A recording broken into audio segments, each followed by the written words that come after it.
Let me know when you're ready, Beth. Okay. Okay, I'm going to call to order our public safety meeting for August 27, 2020. Roll call, please. Counselor Gibbs? Here. Counselor Barbell? Here. Mayor Reed? Present. Counselor Kelly? Yes. Counselor Brody? Here. Counselor McFarland? I'm here, Beth. Counselor Moore?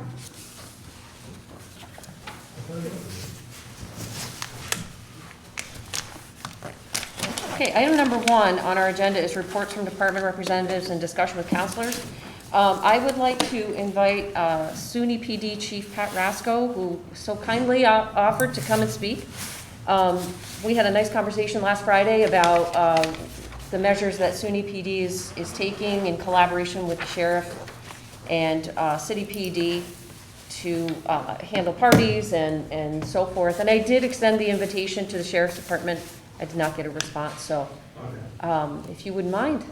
Now? Yes, please. All right. I'm giving you the time to do it now so that you don't have to wait. No, that's great. I really appreciate you coming. Madam Chairperson, I'm going to bring up that I have, I'm going to recuse myself from any discussion on this because I represent a college student in a disciplinary proceeding in regard to a recent party. Well, we're not making decisions. He's just here to report. I'm just not gonna engage in the discussion. Okay. Perfect. Well, thanks for inviting me. So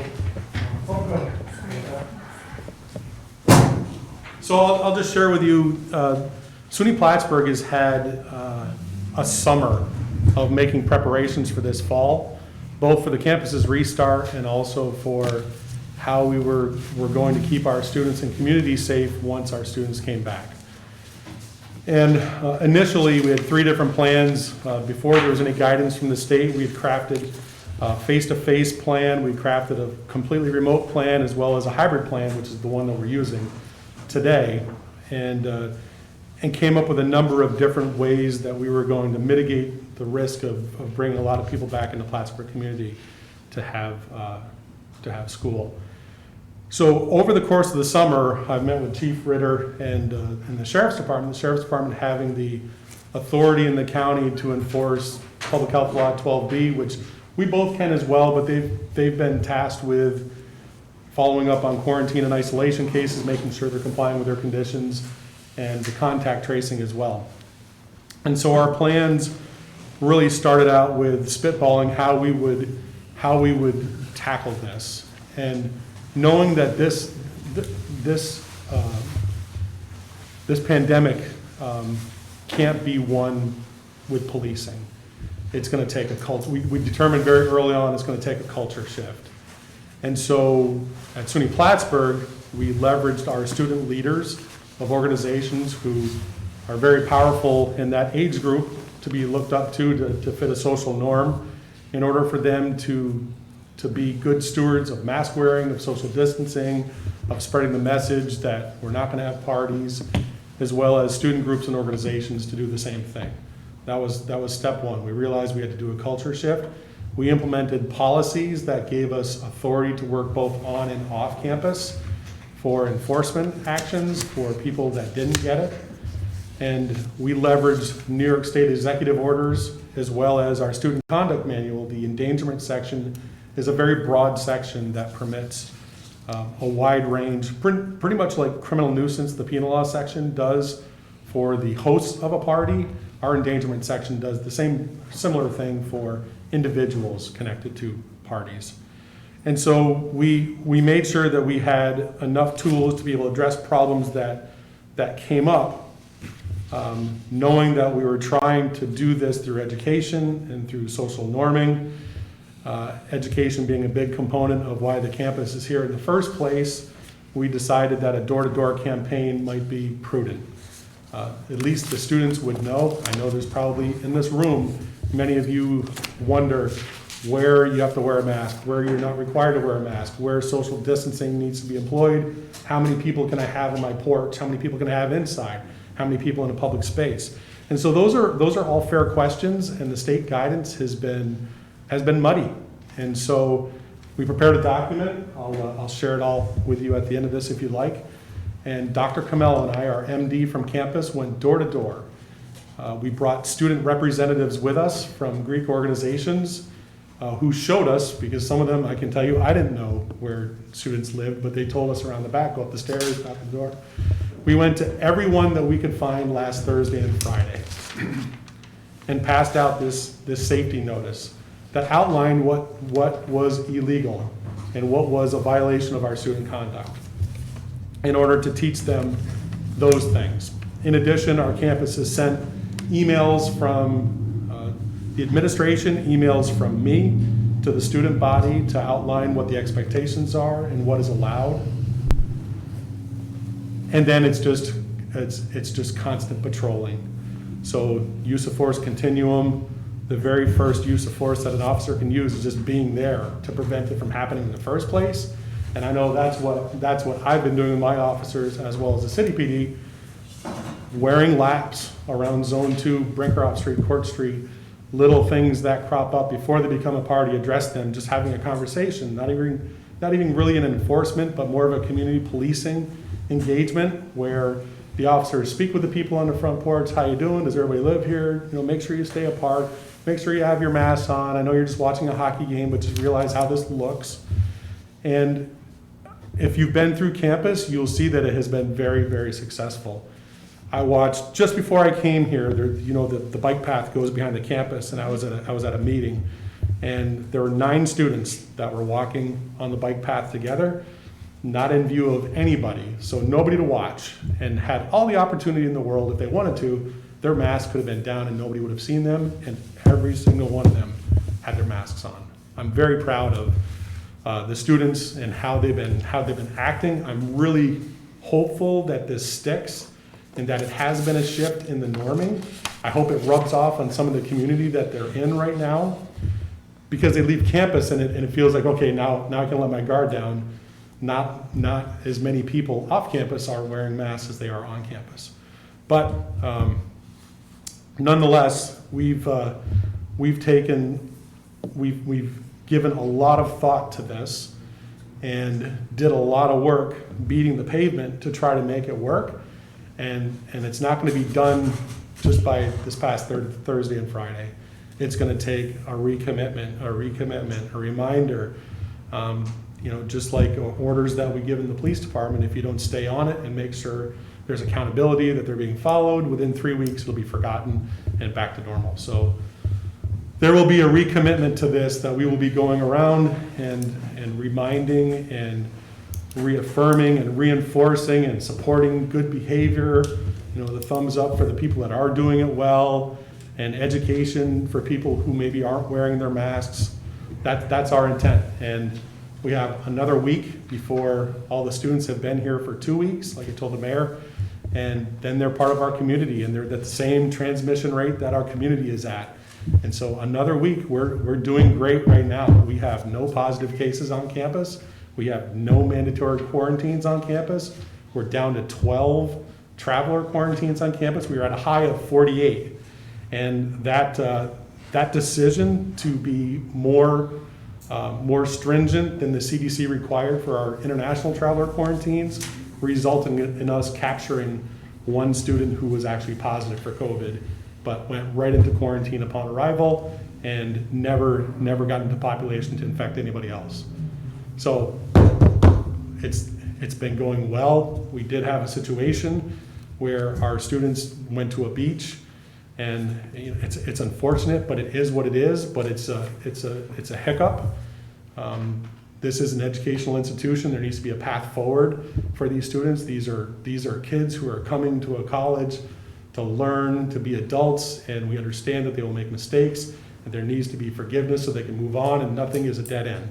So that's the way we've been treating it. So when you mentioned your community policing approach, where you're approaching student housing and you're just engaging in conversations, like how is that being received by the students when you're doing that?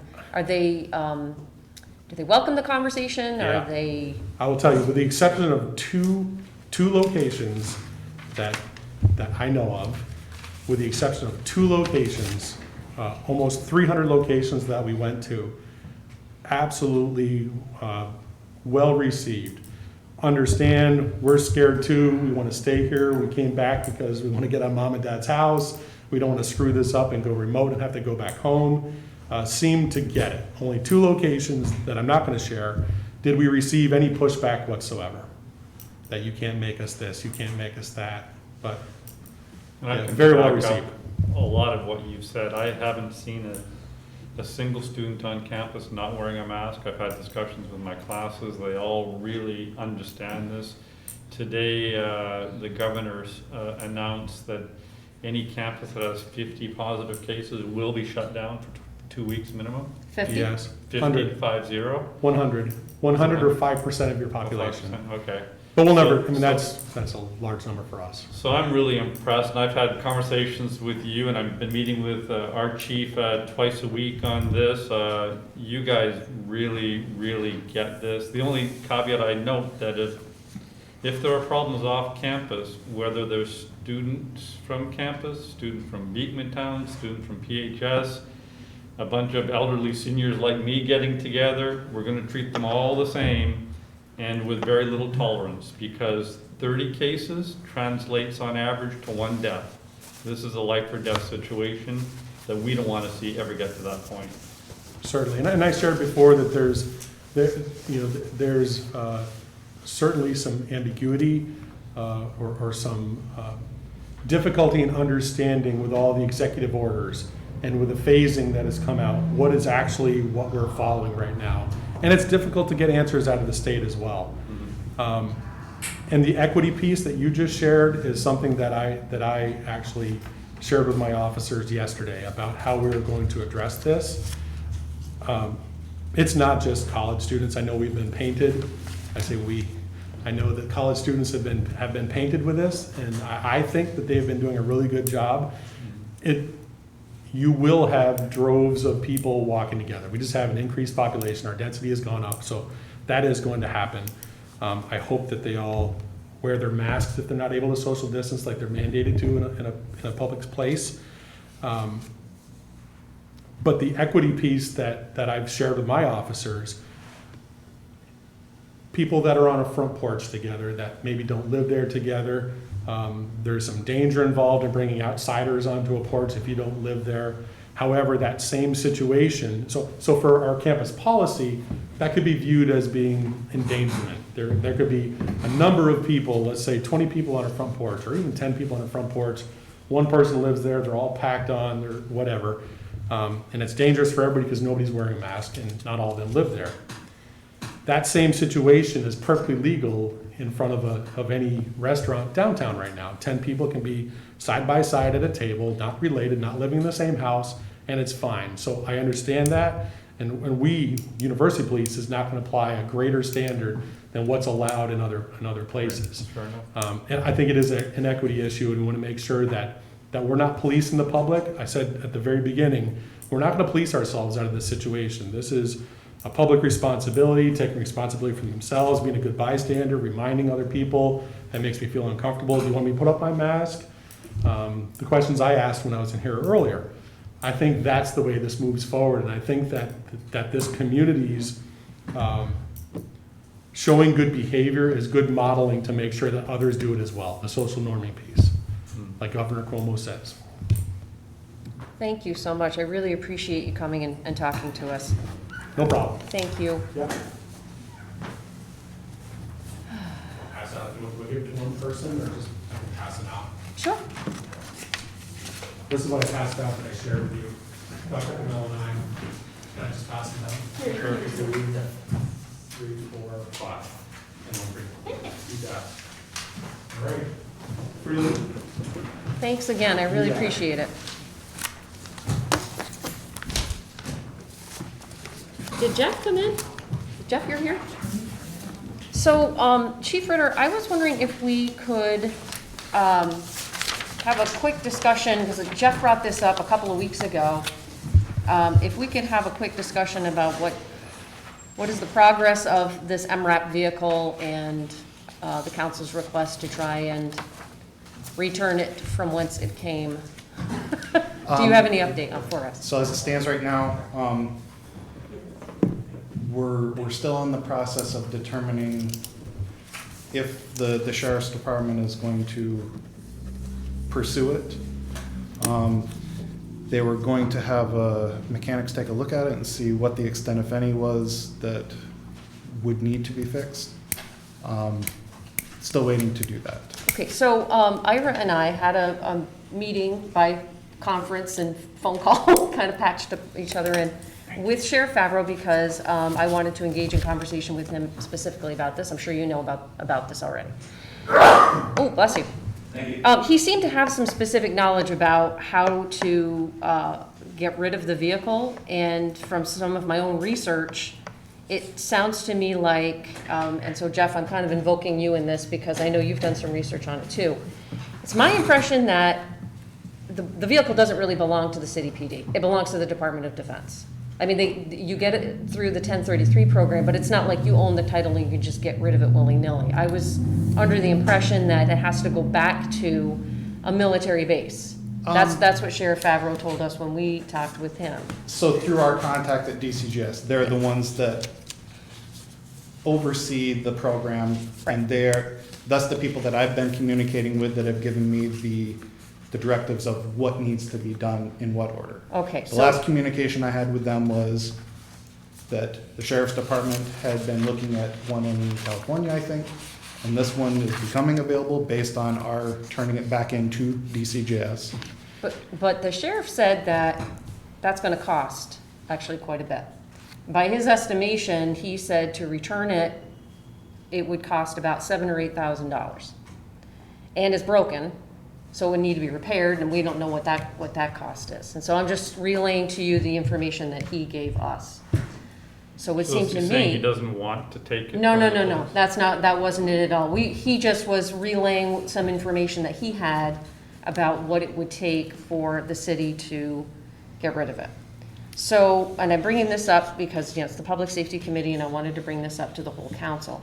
It would seem to me that from beginning to end, repairing it and shipping it, it's probably gonna cost about between $8,000 and $10,000. I'm just relaying the information that was given to me. And I don't feel comfortable, using that amount of money or any money at all, actually. I'm happy to get rid of it, but Can we just put on somebody's lawn? well, I mean, this is something I was hoping that maybe we could decide tonight. My feeling is, with this new information that I have, we are cash strapped to try and find thousands of dollars to pursue getting rid of this. I don't know how the council feels about it. I don't know if perhaps it would just be better for us to tarp it and leave it where it is. I don't know how the council feels about it. So that's why I wanted to bring that up. Yeah, I think he mentioned that it'd have to be shipped to Camp Lejeune. And to me, if. I don't know. I would appreciate you at least looking into, if we have to ship this vehicle to a military base. I could have given you the direct communication I had, just so you can see what was told to me about the process up to a certain point. I'm not a party to any conversation the sheriff's had, so I'm not going to say he's wrong or right. That's not my place. All I know is based on the contact that I have, the person that's my direct contact in DCGS, that I asked specifically, we are exploring returning this. What would be the procedure? And I got a response back detailing how that would be. And then I got a second one saying, just so you know, the sheriff's department is looking into it. I'm CCing them in so they can explore this, because it might be more cost effective for them than having something shipped from California, being that it's 5 miles from their office. So that's all I know. That's my part of this. So I can't read you the email here because No, it that's would be fine. clunky. But I understand. But if you have specifics that you'd like, I'd be more than happy to provide them. Well, if we can just transfer it without assuming costs of shipping it back to a military base So and then the that- bank shipping it back to, or the sheriff. So again, I can only That- speak that for would my be- part. That if didn't you seem find like that something out. that was communicated to me based on, So, but I think what Elizabeth is saying, and I agree with, is if we had to come up with money to ship this vehicle somewhere, then we're not gonna let go of it, we'll just keep it I parked I over think, here. yeah. I just think- want to warn you about a downside to that. We are liable for whatever goes wrong with that thing, and it ultimately goes back. So if you leave it sitting out in the yard, and you've got bearings seizing up, the motor seizes up, you will be liable to replace it and spend way more money. So the real objective would be to get this thing off our lot, in somebody else's lot, or wherever. Because that is the deal that we made when we got that, is we would repair anything that goes wrong. So if you park it in the backyard, in 5 years from now, you've got $100,000 worth of damage, you're gonna pay for that. So the sooner you cut your losses, the better off you are. Yeah, but I don't want to dip in for thousands of dollars, no way. I mean, we're trying to figure out how to cut costs and make things affordable. So if you could, yeah, find out if our information is accurate, I would appreciate it. I'll refer to the email that I got. Okay, and that would be I- great. That's, Well, I don't see much point in transferring it to the sheriff's department. Me personally, I mean, I don't see a reason why the Plattsburgh City Police Department needs an AgRap vehicle. We don't have mines, it's a mine-resistant vehicle.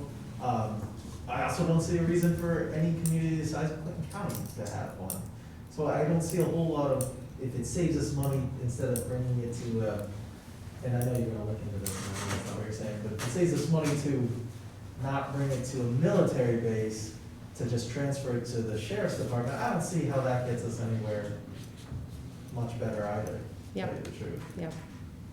Okay. So, yeah, once we get the full information, we'll continue the conversation. For sure. Thank you. Chief, aren't those vehicles stored inside? Yeah. Yes. Okay, so that was something that I wanted to talk about specifically. Are there any reports from departments that you want to give before we move on to our regular meeting?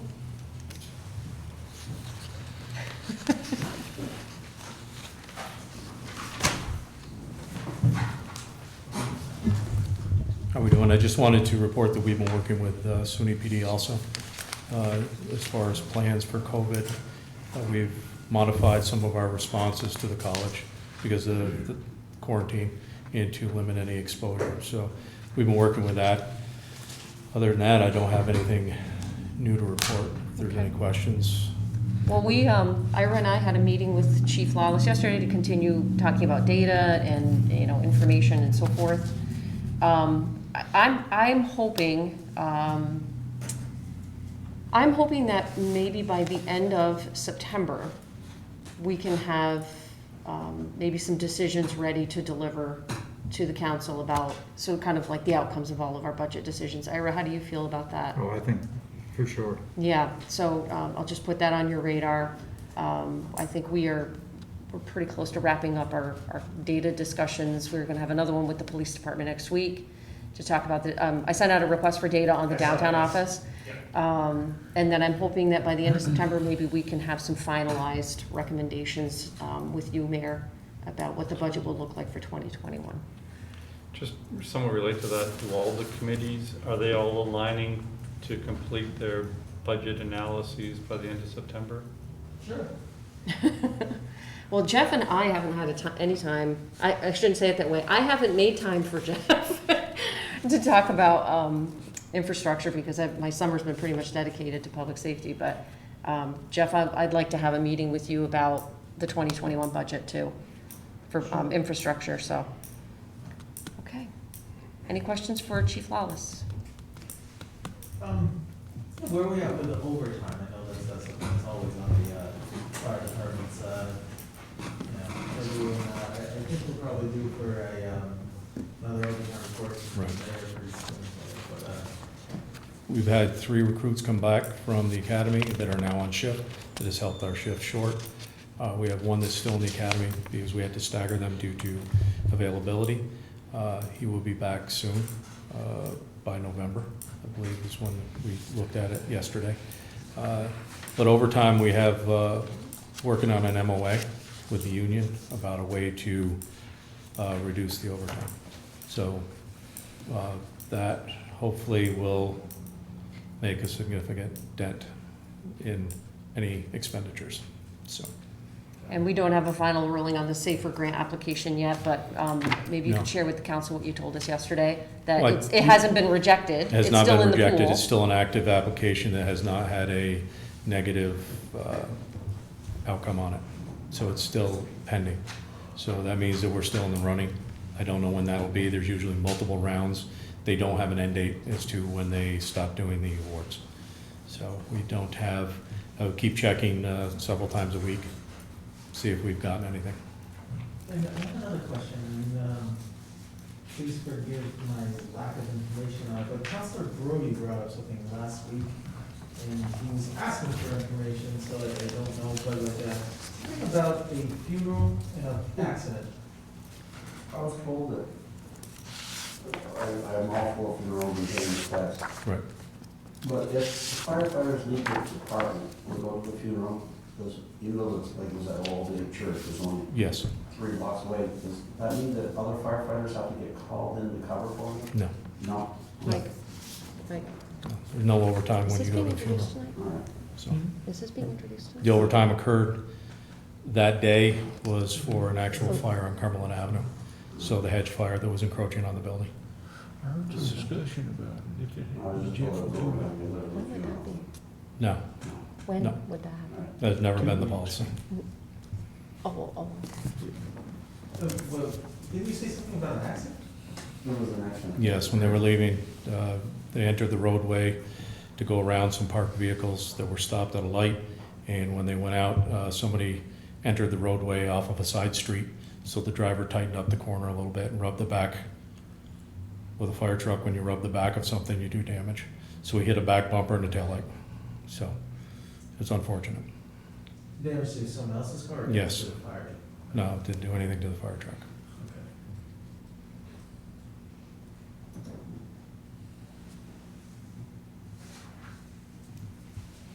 okay, thank you. Joe, do you have anything for us? Yeah, so last time we spoke, you asked me to be prepared to speak about the rental registration law. Yeah, You still where wanna do are we that? on that? I saw that, Jeff, There'll be something introduced this evening, oh, okay, which I don't think has been formally introduced. We'll do that at the meeting where it's literally passed out. Okay. And that'll be the body of the content of the revised, Okay. amended local law. okay. So do you want to wait on that? I guess we'll wait. Okay. Do you have anything else while I'm here? No, I don't think so. I Well, mean, that would just be announcement of a hearing, right? So if you It's- want to have some discussion, you've got him up now, I'd recommend doing that part now, huh? Up to you. Oh, okay, all right. So I'm not on the tenant landlord committee that seemed to, is it true that that seemed to kind of shape the changes of this? No, I think they're separate, aren't they? No. Oh, is that separate Yeah, from, that's- but there was a body between the landlords and members of the council, so, It still exists. okay. And that helped shape the changes in this, right? Yes, it did. Did you guys want to talk about that so that the, It's premature, but yeah, we typically would introduce the local law, conduct a public hearing, and then have discussions of the local law when it's introduced, so it's, my perspective, a bit premature to talk Okay. about the content of it. okay. But if there's other general policy questions or whatever, that's, you have the floor. No, I don't really, I just have, not really. So this is a hearing wouldn't come up for another 2 2 weeks weeks. presumably, and then will be on your agenda to approve the modifications, based on the consultation with the landlords group actually, right? That was part of it, yeah, and through others, yeah. Were the tenant groups involved? Not, I haven't discussed it directly, no. The main body of that law was setting up a registry system and to outline inspections, so it wasn't really under the scope of, it's not, it doesn't have a wide scope.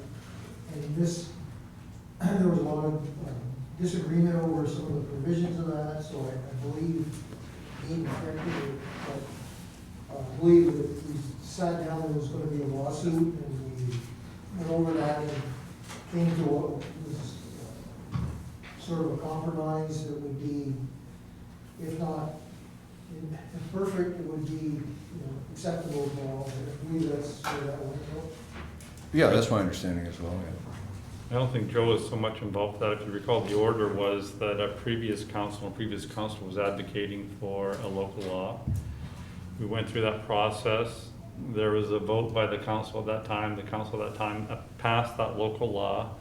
Subsequent to that, I felt it was a good idea to form a landlord-tenant committee to have ongoing discussions unrelated to that local law. And so they're two separate functions. The local law is separate from the tenant-landlord committee. So this is now to do some slight modification to that local law to make it work as well as possible. But that local law is actually in effect right now. This is modifications to it. Correct.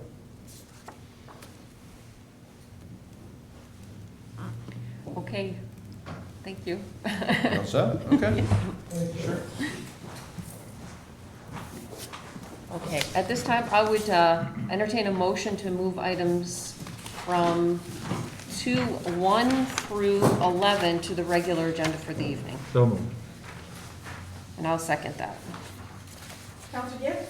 Yes. Counselor Barbell? Yes. Mayor Reed? Yes? Any old business for us to talk about public safety?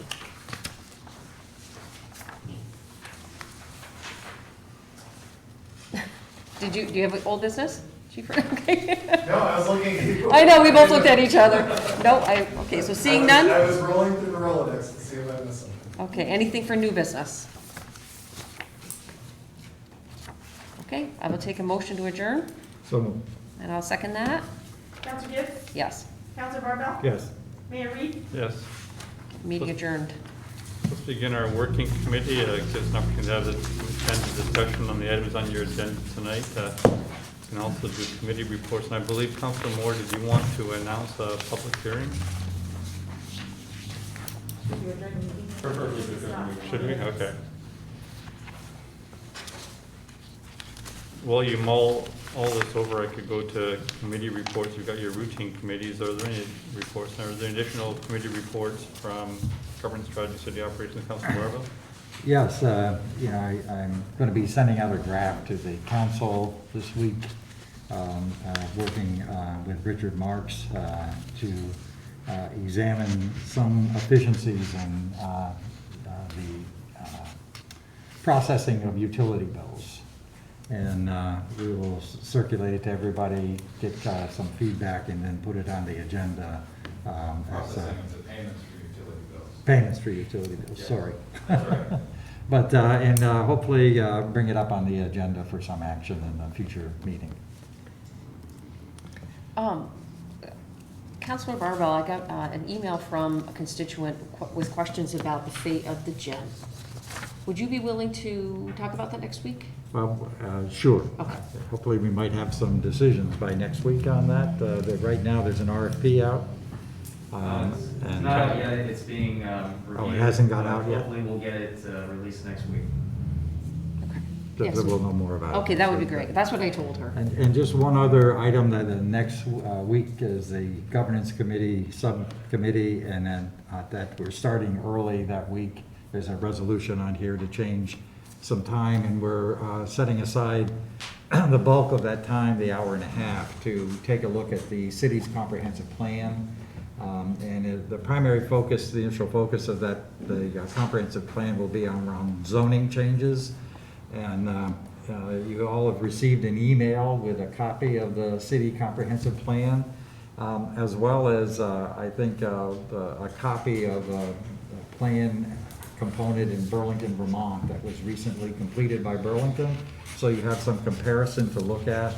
And if you would all take a time to kind of read that, Saratoga Associates, who is contracted to lead this work for the city, is going to be coming up to facilitate that hour and a half conversation. And I made the request because they were beginning their process of gaining community input into the comprehensive plan and the need for changes. And I felt it was important that the first conversation they have was with the council, and to hear from the council as to issues that you think need to be addressed, need to be modified in the comprehensive plan as we go forward. And then they will continue with a series of further community meetings and discussions, and bring back to Matt sorry, Director Miller will bring back drafts to the council for our review and input as part of that process. So that's kind of where we are right now. City Infrastructure, Councilor Moore. Yeah, it was very to go into the second phase of our paving hopefully next week, when it's ready. And that should be able to wrap up our paving agenda for this year. Looking forward to that. It looks like it's going to be this week. So, looking forward to that. It may not wrap it up. Those are the major projects. After those major projects are completed, we then reevaluate and see if there's any leftover funds to do any additional. So typically, they've been able to do one or two small projects after that, so we'll remain hopeful. Finance and Budget, Councilor Kelly. Nothing new to add at this time, Mayor. Public Safety, Councilor Gibbs. We had our regularly scheduled public safety meeting this evening, and we have a number of items on the agenda tonight that I anticipate we're going to have some pretty lengthy discussion regarding. So I have nothing new to add. Public Library, Councilor McFarland. Yes, the library just had its board of trustees meeting on Tuesday. I did go to that. Engaged in social distancing. They're still waiting to see how the school openings go before they talk about opening the library to the public at large. But there are a lot of people going and getting books on order from the library and curbside pickups. They just ordered a new purifier for the elevator there, so when they do open up, that the air in the elevator remains clean. We're also discussing, as you guys know, they entered a new policy to get rid of late fees on books going forward. So they also discussed of maybe waiving late fees that had accumulated before that policy went into effect. And I also think they've been reaching out to schools about providing books to school children if they need it. And I do know that they've been having various outreach as well. Several little things. I know Ben Harmon there has been reaching out to library members about packets and workbooks and stuff for kids, so that they can have activities to do if they're not in school or at home or living remotely. So that's the kind of stuff the library's doing right now. Like I said, they're waiting to see how the school reopens go before they talk about again, but that's all that's pretty much going on at the library. And MLD Board President, Councilor McFarland. I have no updates on MLD at this time. Any additional reports you'd like to offer this time? Would you like to initiate any discussion on the agenda this time?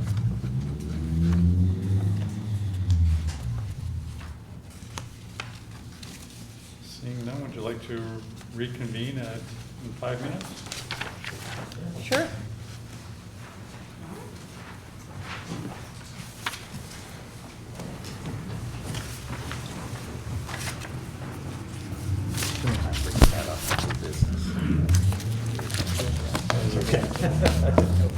Yeah, that'll work out well. I missed the single thing.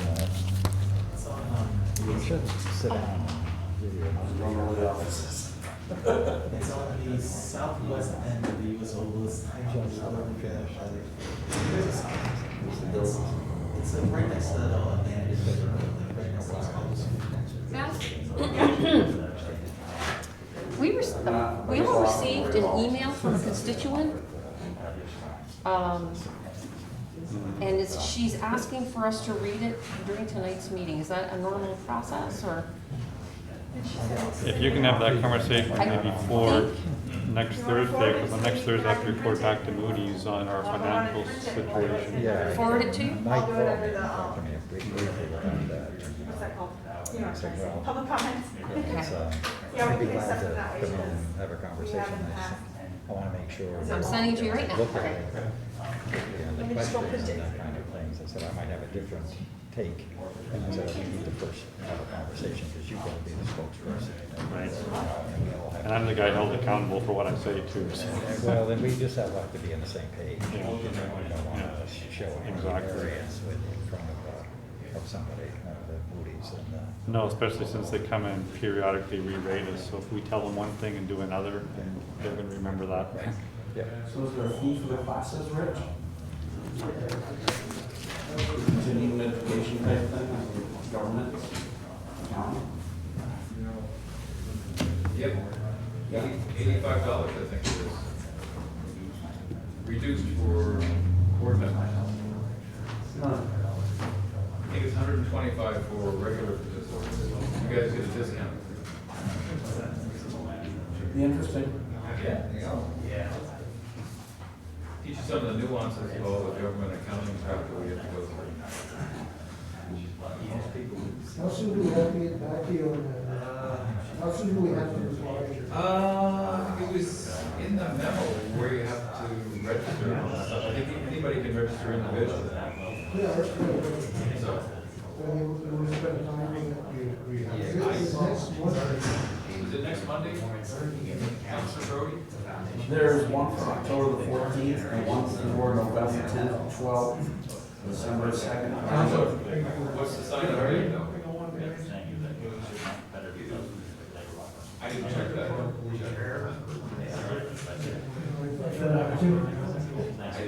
I knew it was. I get two of them. I think I got two of them. One for budgeting and one for, well, part of the government account. I'd still be interested in it. Does it say what date you have to register? I don't see anything regarding registration here, which is, the law was processes in place for this year, rather than, Check for sure. we got to follow the process, but not supposed to. Yeah, I'll check that. I'll email it. 2 weeks prior to the summer. Oh, okay. Yeah, they did. As it stands right now. That's the budget for people.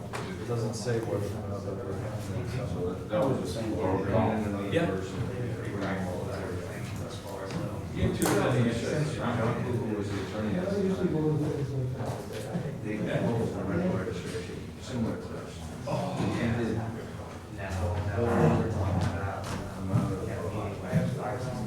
he did, I got it down there. It was actually supposed to be a 2-year program, every 2 years. But in his analysis, he said it would take 3 years to implement it. So we're looking for one person out there. We stretch it to 3 years instead of 2. We're looking for one person.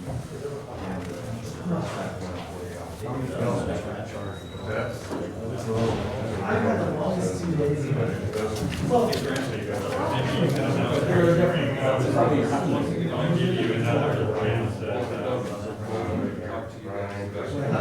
Either that or we get it done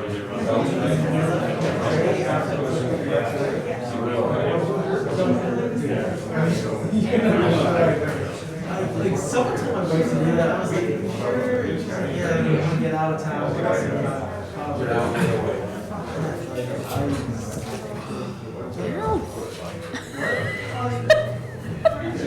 Colorful metaphors. Oh, man. So we took off. So we were exhausted. This is an email that you all just got, and I've been reading through the public comments. You all should. Thank you. You're getting it faster than you would have.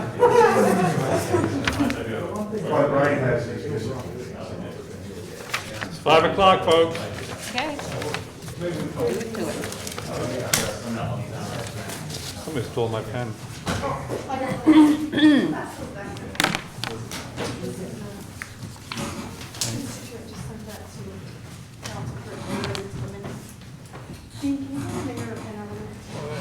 Let's begin tonight's meeting of the Common Council with the Pledge of Allegiance, please. I pledge allegiance to the flag of the United States of America, and to the republic for which it stands, one nation, under God, indivisible, with liberty and justice for all. Roll call, please. Mayor Reed, Present. Council Barbell, Here. Council Kelly, Here. Council Gibbs, Here. Council Brody, Here. Council McFarland, Here. Council Moore, Here, Couple of quick comments. As you know, this week has been proclaimed the week for women's suffrage, and yesterday was the official 100th anniversary of that women's suffrage law being placed in effect, August 26, 1920.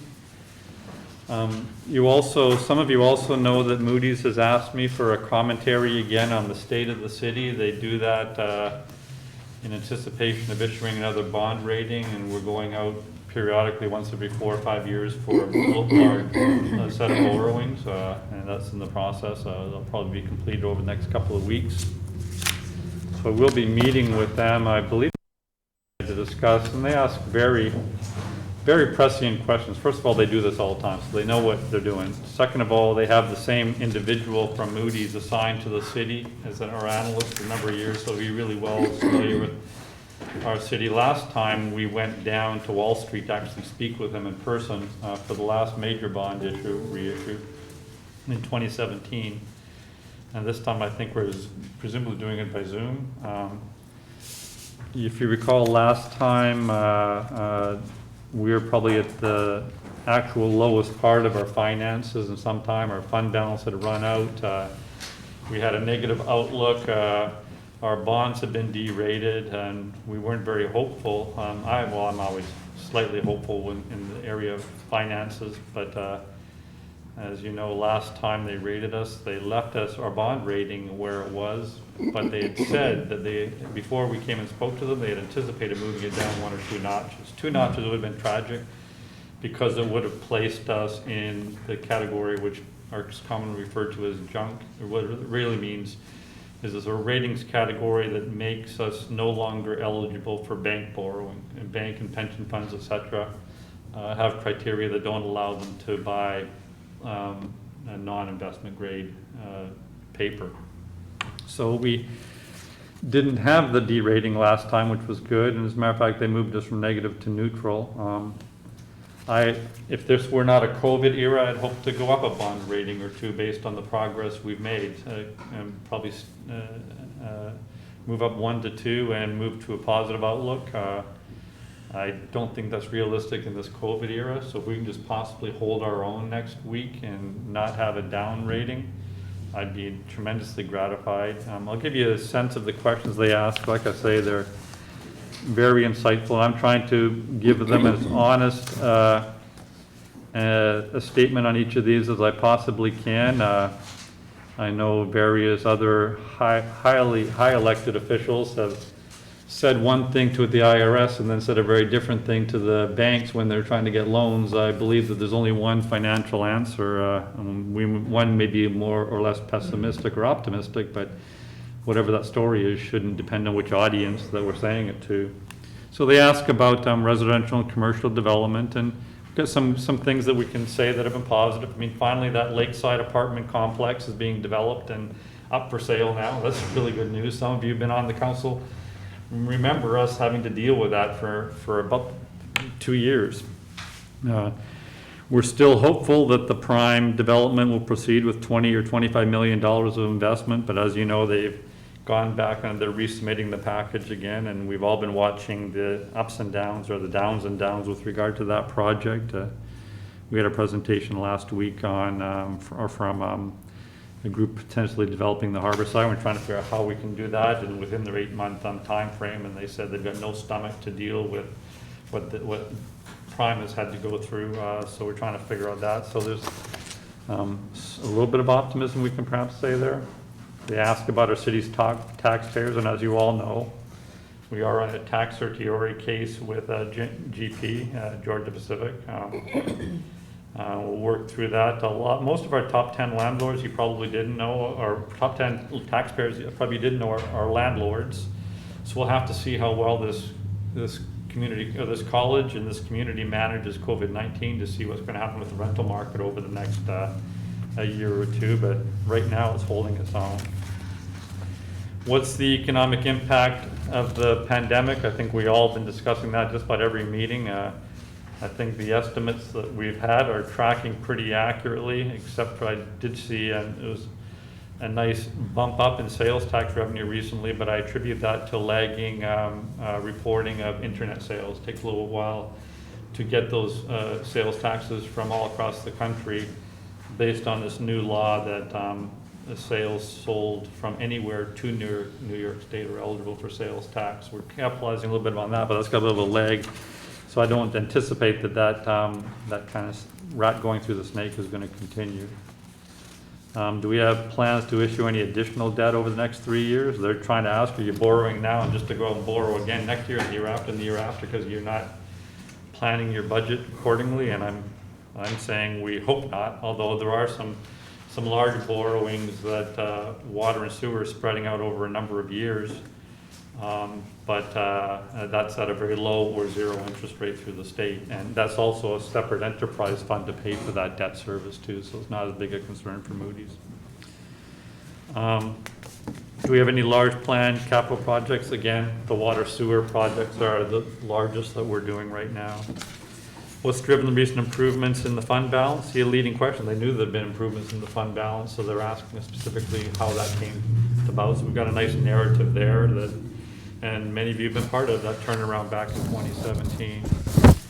What's the city's current cash positions, and will the city need to borrow cash in the future? We'll have to, as you know, we're all working hard to come up with a plan for that. Discuss the city's year-to-date financial performance. Well, we've been discussing that on an ongoing basis. I think we all know the issues there. Discuss any revenue shortfalls and planned budgetary adjustments. Again, I asked you a moment ago if you think you're going to be having your adjustments ready pretty soon. And the reason I asked that is because I really want to tell them that there are things in the works. I can't tell them that we've done these things yet, but at least I can indicate that I have every belief that we are going to do some stuff. Well, at least that might carry the day. Any plans to adjust rates for any of the city enterprises? Most of the city enterprises, first of all, you've already adjusted some rates recently. It's a much bigger process to adjust rates for the MLD that requires Public Service Commission approval, etc.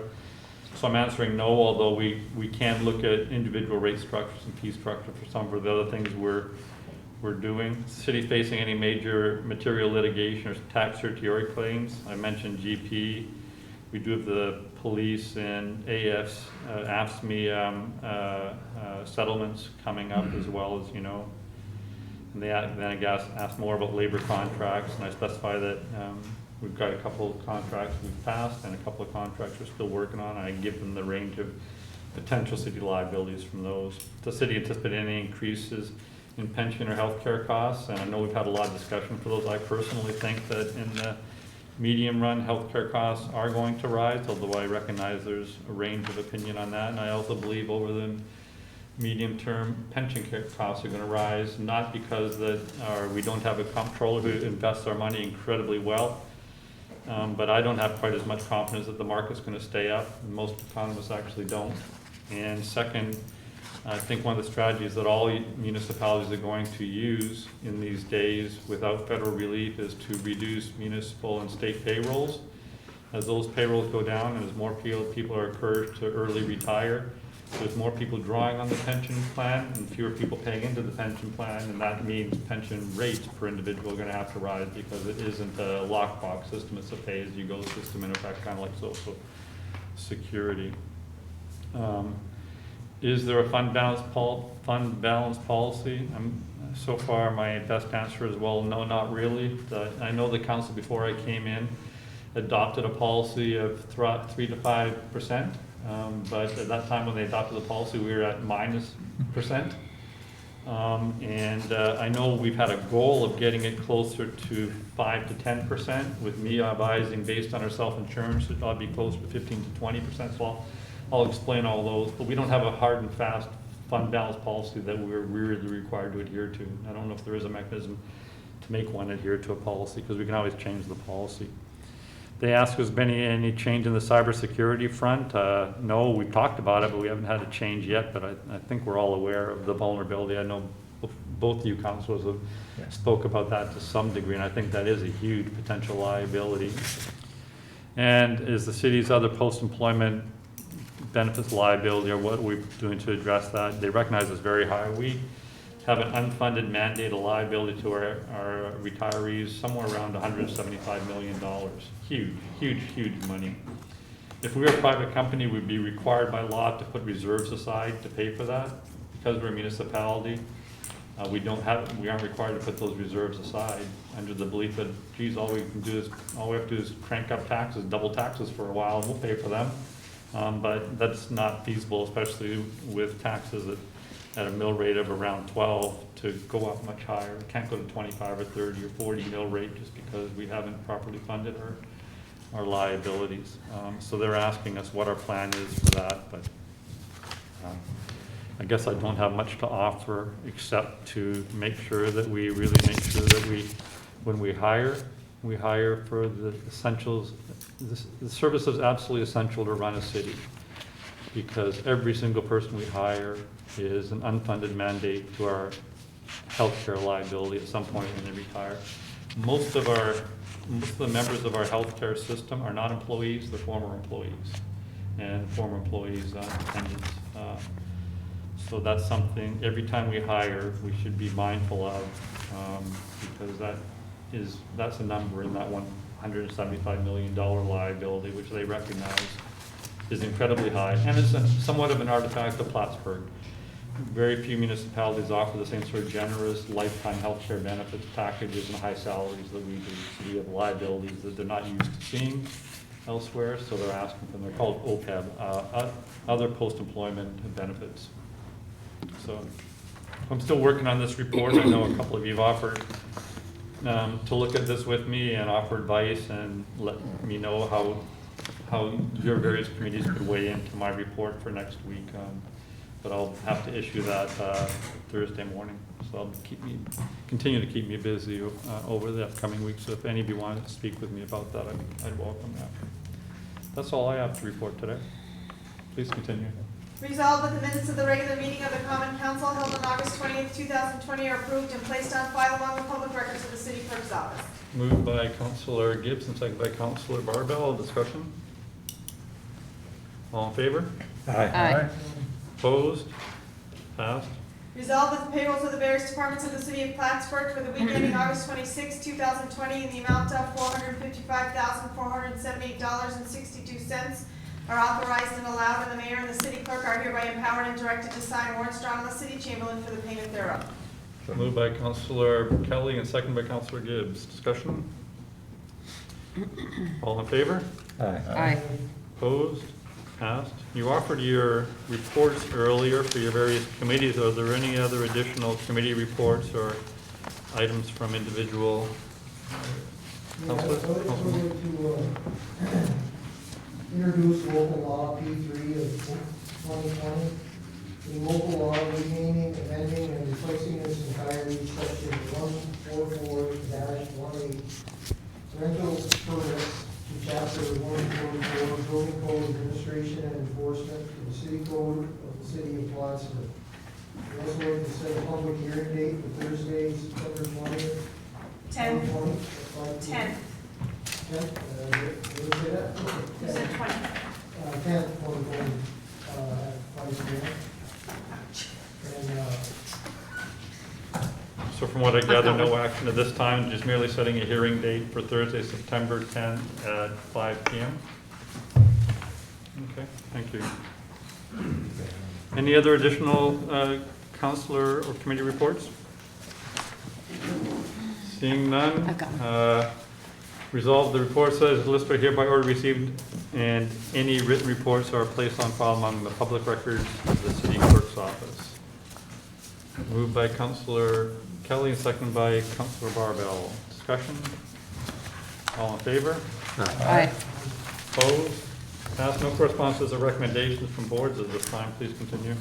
Resolved that the bills honored by the Common Council for the week ending August 28, 2020 in the amount of $2,021,348.86 are authorized and allowed, and the mayor and city clerk are hereby authorized and directed to sign warrants drawn on the city chamberlain for the payment thereof.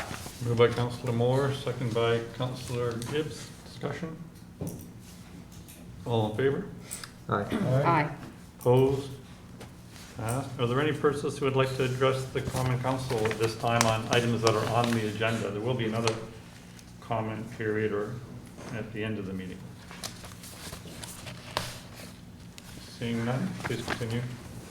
Resolved in accordance with the request, therefore, the Common Council approves renewing the contract with Plattsburgh Housing Authority for the provision of supplemental police services by a Plattsburgh police officer, September 1st, 2020 through August 31st, 2021. The total revenue for the city is billed on a monthly basis to cover the cost of our officer. There is no change in the contract provisions or reimbursement costs from 2020. Moved by Councilor Gibbs and second by Councilor Barbell. Discussion? Yes, actually, I have a number of questions. If Chief Ritter could come to the microphone. I printed off the Plattsburgh Housing Authority contract so I could have it in front of me. I have it as well. And I had a bunch of questions. So in section 1D, it says the city agrees to collect and provide workload data for the public housing developments. What is that? The data that is referenced here, what kind of data?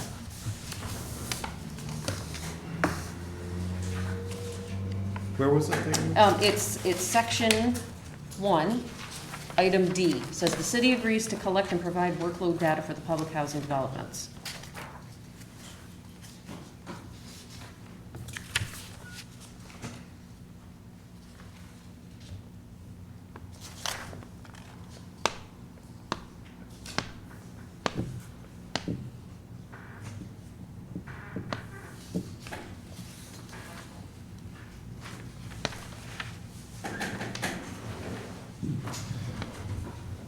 I'll offer an opinion. I don't know for certain. Reading this makes me think that to provide the housing authority with what and to what extent the officer does things within the projects. Do we have a report on that? Like a data report on what the calls are or anything like that? It exists, not in a report form, but we track it. Okay.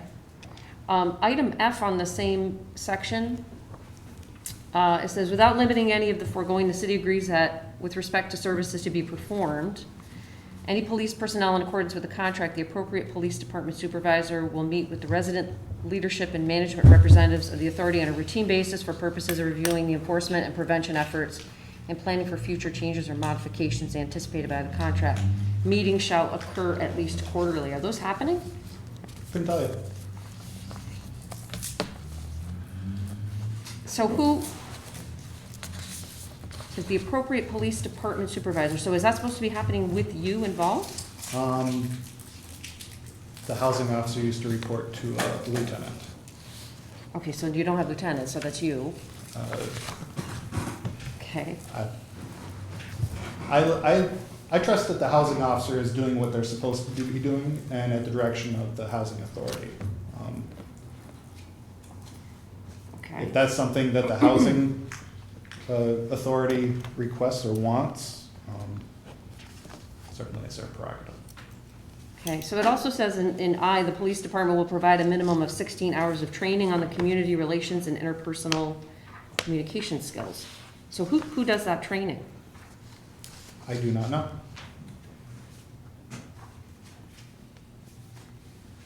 Okay.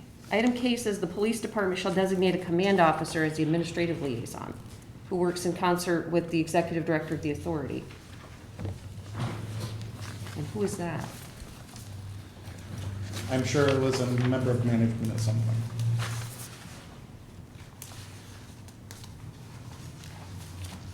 Okay, so it also says, the administrative liaison officer will perform the following duties, and one of them says, prepare a semi-annual progress report and evaluation of the services requested, provided under the contract for review by the executive director, the police chief.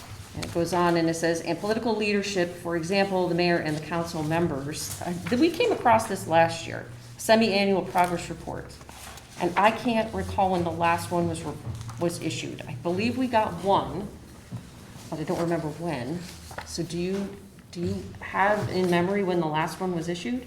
I would have to look in my emails to see when I sent it. Yeah, I'm pretty sure you did. I just couldn't remember.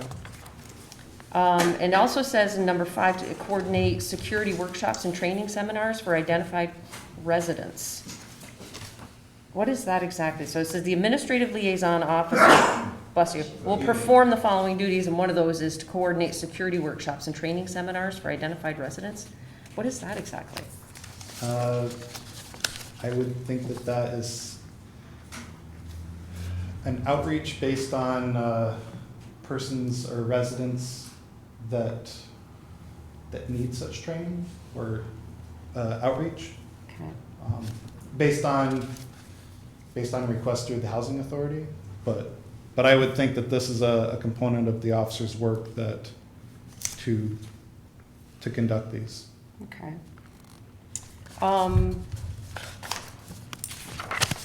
In Article 3, under C is the criteria for evaluation. The city and the authority agree that an evaluation shall include. Do we have this? Do we have the evaluation? Or do you have the evaluation? Can we get the evaluation? I can ask the housing authority. Okay.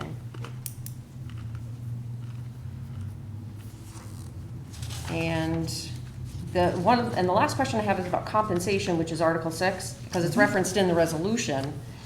And it says on page 7 here, it says, all compensation of the city will be made on a cost reimbursement basis. The authority will reimburse the city for services specified in the contract and actually provided to the authority at a rate of $20 an hour, and in a total amount not to exceed $31,000 over a 1-year period. The city will be the authority at the end of the month with a total bill not to exceed $25.85. So I just, does that $31,000 cover the salary of the officer? No. No. Okay. Okay. Those are all the questions that I had. I'll jump in. Please. Does this officer spend 100% of their time working at the housing authority and with that population, or do they do other things at the police department? Small amount of things at the police department. Helps out in certain instances, like when the shift is short in some instances, but Okay.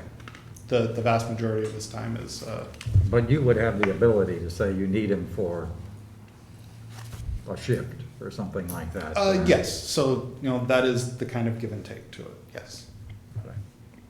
So can I clarify this in the resolution? It says the total revenue for the city is billed on a monthly basis to cover the cost of our officer, but it doesn't cover the cost. No. It covers less than half. Then why does it say cover the cost of the officer? I have no idea. Then that needs to be changed, Get a raise. I would think. Because the resolution's not accurate. I did not submit that.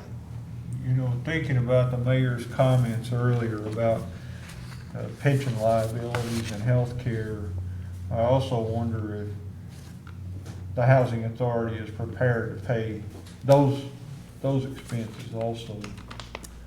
And it doesn't sound like it currently. So the resolution isn't accurate. What needs to be done here? Do we amend it on the floor, Beth, or what should happen? Yeah, you can offer an amendment, and just for sake of accuracy, might I suggest you can change that second to last sentence. The total revenue for the city is billed on a monthly basis, and strike to cover the cost of our officer, and instead insert per the contract. And that report is just a straight reference to the contract language. Okay, so I'd like to make a motion to amend the language, as Dean suggests. The total revenue for the city is billed on a monthly basis per the contract. So I'm gonna make that motion, I'll second it. okay? All in favor? Aye. Opposed? One opposed? Any further discussion on, So we should do a roll call? do we Counselor for an Marvell? amendment? Yeah, because he's opposed to it. Okay, They're just shaking his head, it's not telling us who said yes or no. okay. Counselor Barbell? Yes. Counselor Kelly? Yes. Counselor Gibbs? Yes. Counselor Brody? Yes. Counselor McFarland? No. Counselor Moore? Yes.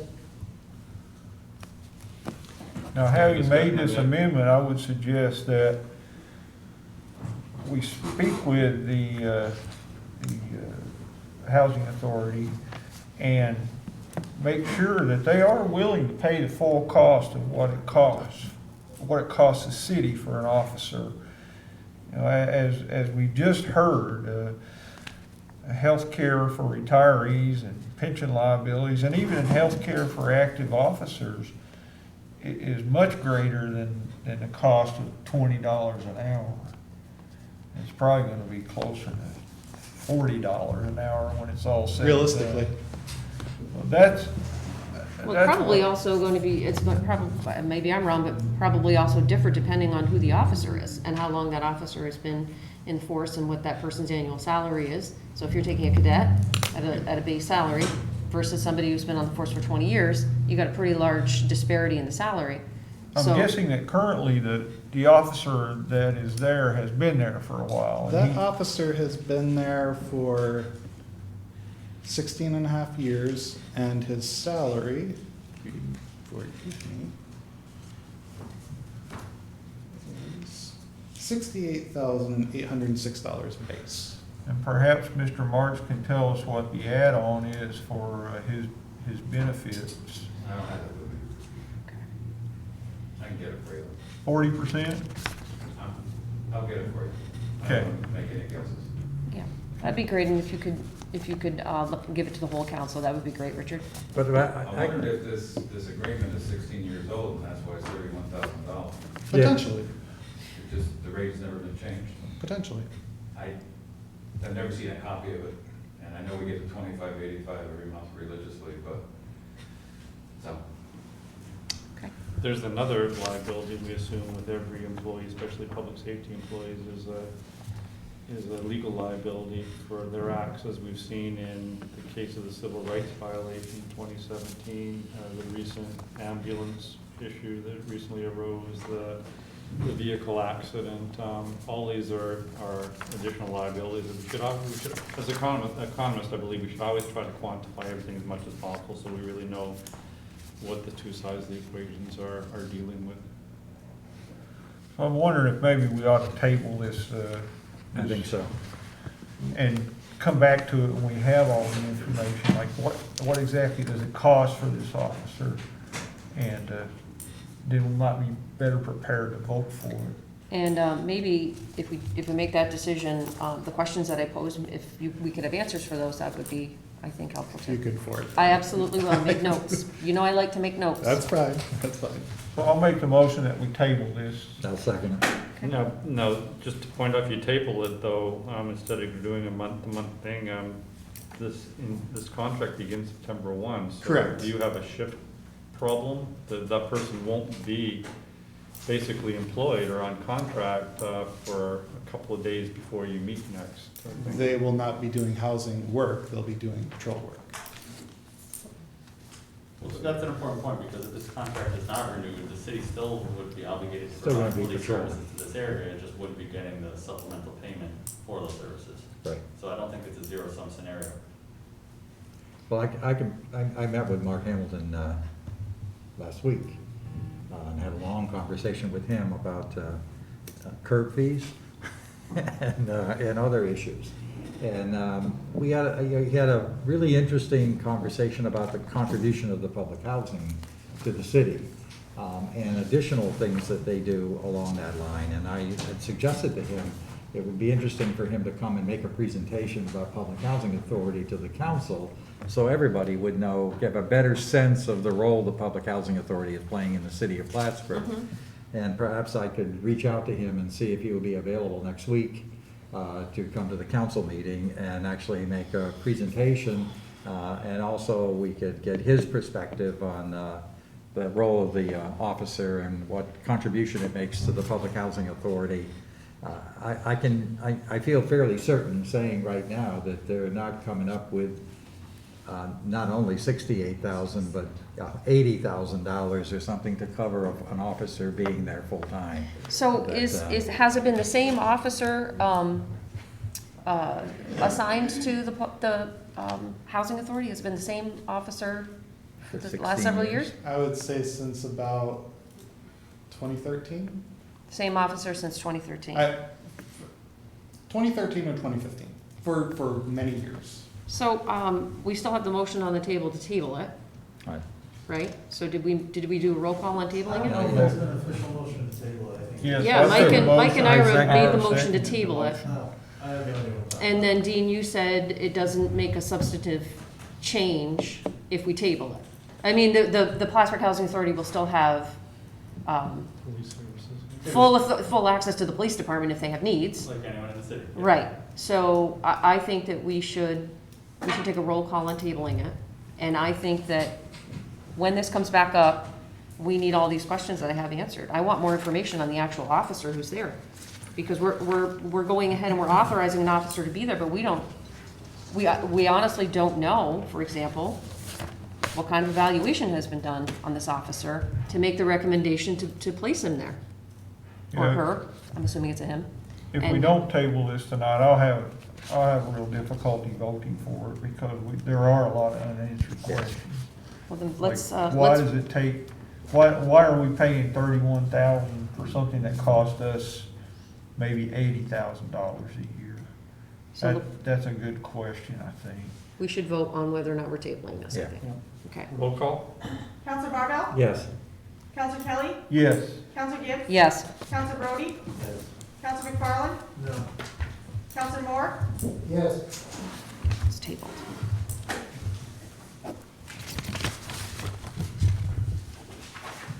Resolved in accordance with the request, therefore the common council approves the city chamber to transfer $1,425 within the general fund zoning appropriations from materials and supplies and training and education to contract services for increased advertising costs for public meeting notices caused by the extra restrictions stemming from the coronavirus epidemic. Moved by Councilor Barbell, second by Councilor Gibbs. Discussion. Just looking to see who put that on the agenda. Yeah, what is this? Can you explain a little bit?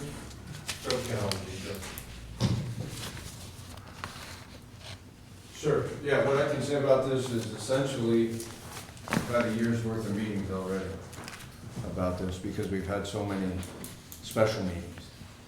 Except for 3 or 4 months, we've had special meetings every month, which is twice a month.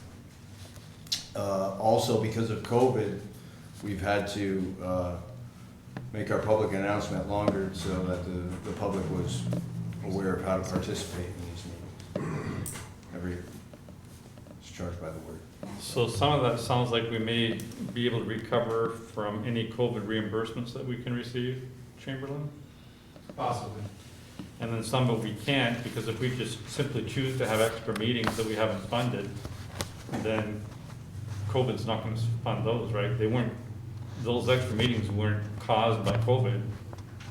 Those extra meetings were not caused by COVID. no. Okay, so this is worded in error because it seems to imply that the reason for these extra money was solely COVID related, correct? It was not solely COVID related, it was largely COVID related. Right, so maybe we should say it's stemming partially from coronavirus epidemic, not stemming from. That's fair. How about stemming mainly from, since it was, the majority was COVID? Because when you and I discussed it, you said it was mostly because. Yeah, it was largely in part to COVID, yes. Yeah. Well, why was the mechanics, just so I can understand why, what did COVID add to these meetings cost? The Zoom, cost of Zoom maybe? The announcing to the public how they needed to participate in this. Usually. But don't we have a regular public announcement procedure for our meetings? But it's, so rather than say the meeting is on X date at X time, it would say the meeting is on X date at X time, and if you want to participate via Zoom, here's how you do it, and a broader explanation how the public can participate in the notice, and then they charge by word. So every time they charge additional word, or the necessary notice language, it increases the price. So the ads went out, they're longer because of COVID, and they're more frequent because of some other factor. That's right. Okay, so just as long as everybody understands what we're talking about here. So it would be hopefully partially reimbursed. If it was partially reimbursed by the state, I would not hold our breath because we're still waiting for the 2017 money from shared services. And everybody tells us there ain't gonna be any checks issued for a long time yet. But this is a federal program, I believe, for COVID reimbursements, is it not? I think Chief Law is still here. So, as you wish. Sure.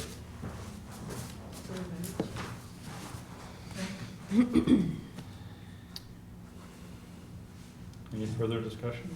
Do we have a first and second, I think, already, so? Yes. Mhm. Nobody amended the resolution, though, right? No. Counselor Barbell? Yes. Counselor Kelly? Yes. Counselor Gibbs? Yes. Counselor Brody? Yes. Counselor McFarland? No. Counselor Moore? Yes. Resolved in accordance with the request, therefore, the common council approves the city chamberlain to increase the general fund estimated revenues for the refund of the police department costs for the citywide camera system and to increase the police department motor vehicle appropriations to provide for the purchase instead of leasing of 2 vehicles in 2020. The budget transfers and estimated revenue recognition will provide for the total increase necessary to purchase the motor vehicles, requiring no increase to the 2020 general fund budget. Moved by Counselor Gibbs, second by Counselor Barbell. Discussion. Yes, Chief Ritter, could you come up and explain, you sent a narrative to everybody about the need to resubmit this on the agenda, so if you could provide an explanation to everybody, I think that would be helpful. In essence, it boils down to, with no vehicle money, no money for vehicle purchase assigned in the 2021 budget, if we were to not get these vehicles, the cycle of us getting the next possible vehicle would be 2022. And with the time that it takes to actually order a vehicle once 2022 in January, we'd be looking closer to the end of 2022. So the window of our opportunity to get vehicles is really now. If we were to not, we will fall desperately behind in maintaining a fleet that is already failing. That's as succinct as I can put it.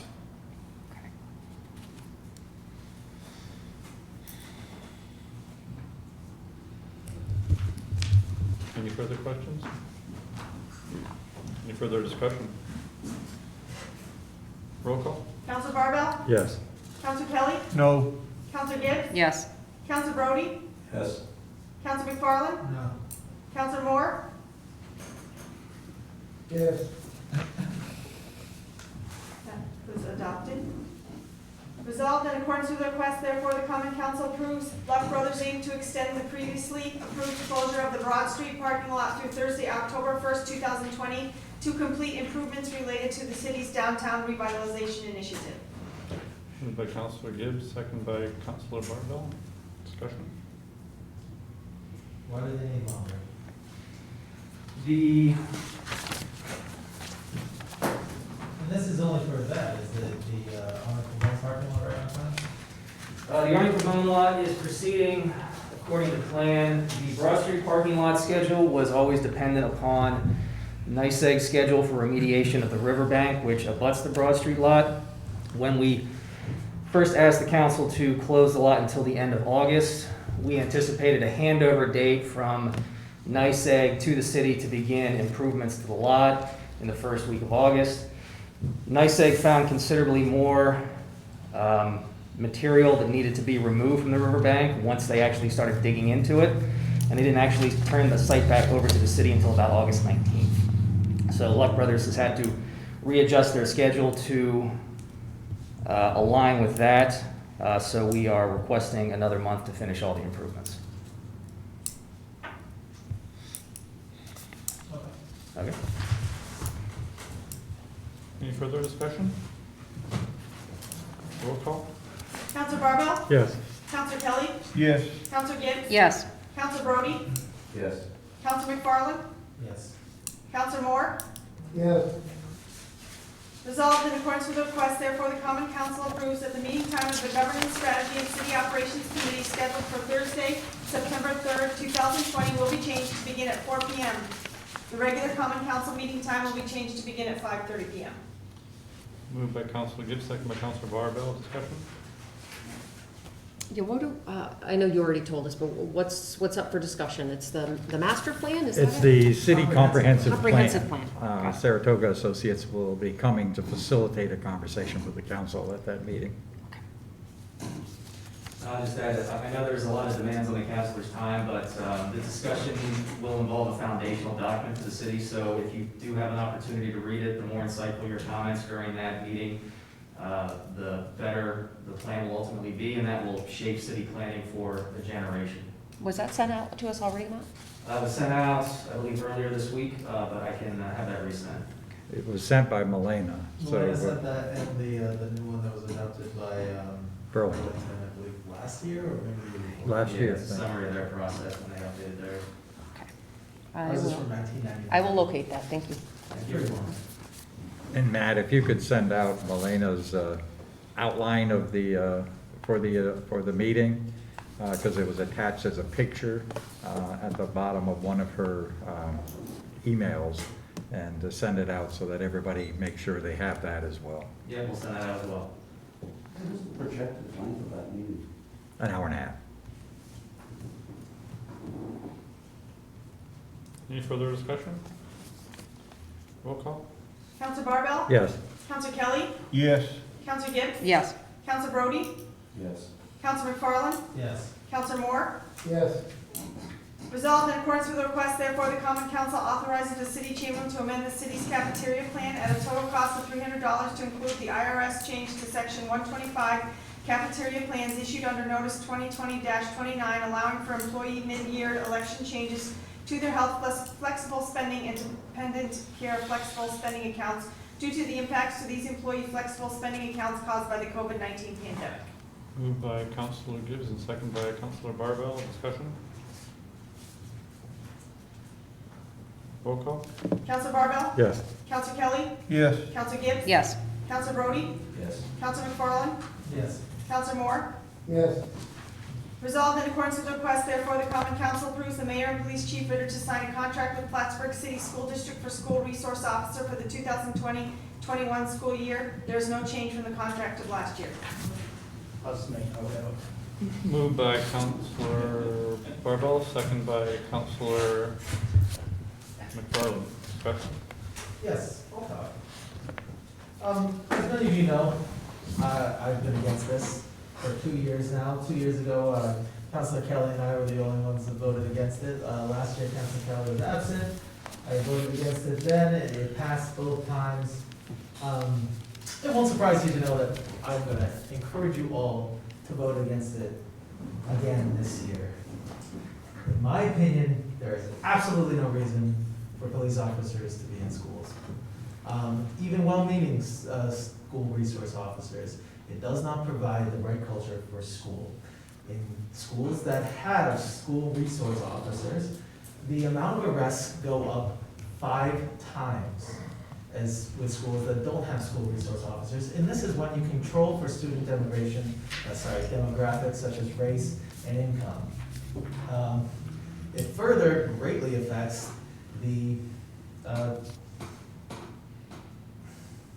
want to say, the oppressed populations almost. Well, if you're a student of color, then you have a 4% or 4 times as much chance of being arrested in a school with a school resource officer than a white student does. It's even more dramatic for students with disabilities. Now, I know I've reached out to all of you individually, and I could go on and on, so I'll try to cut it short there.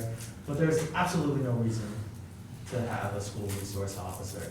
Anything that a police officer can do in a school, a counselor, teachers, coaches, they can do.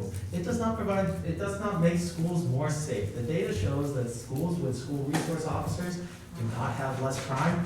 Thefts do not go down. The amount of crimes goes up, but that's the amount of reported crimes because they actually find more contraband and things of that nature. But it does not make our schools more safe, and it certainly does not help our students. It more associates them with the criminal justice system early, and which is commonly referred to as the school to prison pipeline. This problem has been going way out of control in the last 20 years, starting with the super predator myth put forth during the Clinton administration and was expounded greatly during the No Child Left Behind of the Bush era. And I just don't think it brings in a good dynamic. Even if you have a great school resource officer, there's no reason to have that be a police officer. And it certainly leads to also a change in the disciplinary policies of the school, where the school will rely more and more on a police officer that is trained and probably is inclined to engage in interrogation tactics on students, which really shouldn't be done. I urge everyone to vote against it. I have no questions. Anyone else? Any further discussion? I have some questions. How did school resources officers get to the school? Were you mandated, asked? How did this become a thing? Yeah. Shortly after the school shooting at the Marjorie Stone Douglas school in Florida, the Plattsburgh City School District, being the only school district in this area in the CVS that did not have a school resource officer per se. All the other schools contract with the sheriff's department to have a deputy there. All the ones that I'm aware of. And before that, the state police provide a school resource officer on a rotating basis. So it's not a new thing, as the counselor explains, but not in the Plattsburgh City School District. So there was serious consideration, concern on the part of parents that what would happen if our school had a shooter. So they hold several community forums where everyone got to speak whether they liked it, didn't like it, and there were a range of opinions on whether there should be school resource officers. We have an officer that acts in some capacity, but not to the degree that a school resource officer would. So after the series of community engagement forums that the school board had, where they weighed things heavily, they came to the determination that they wanted to explore the opportunity of contracting with our department, completely initiated by the Plattsburgh City School District. After speaking with them to see what the viability would be, because their only other option would be to contract with the sheriff's department, we found that the cost of contracting with the sheriff's department would be far greater than it would be to contract with the Plattsburgh City Police.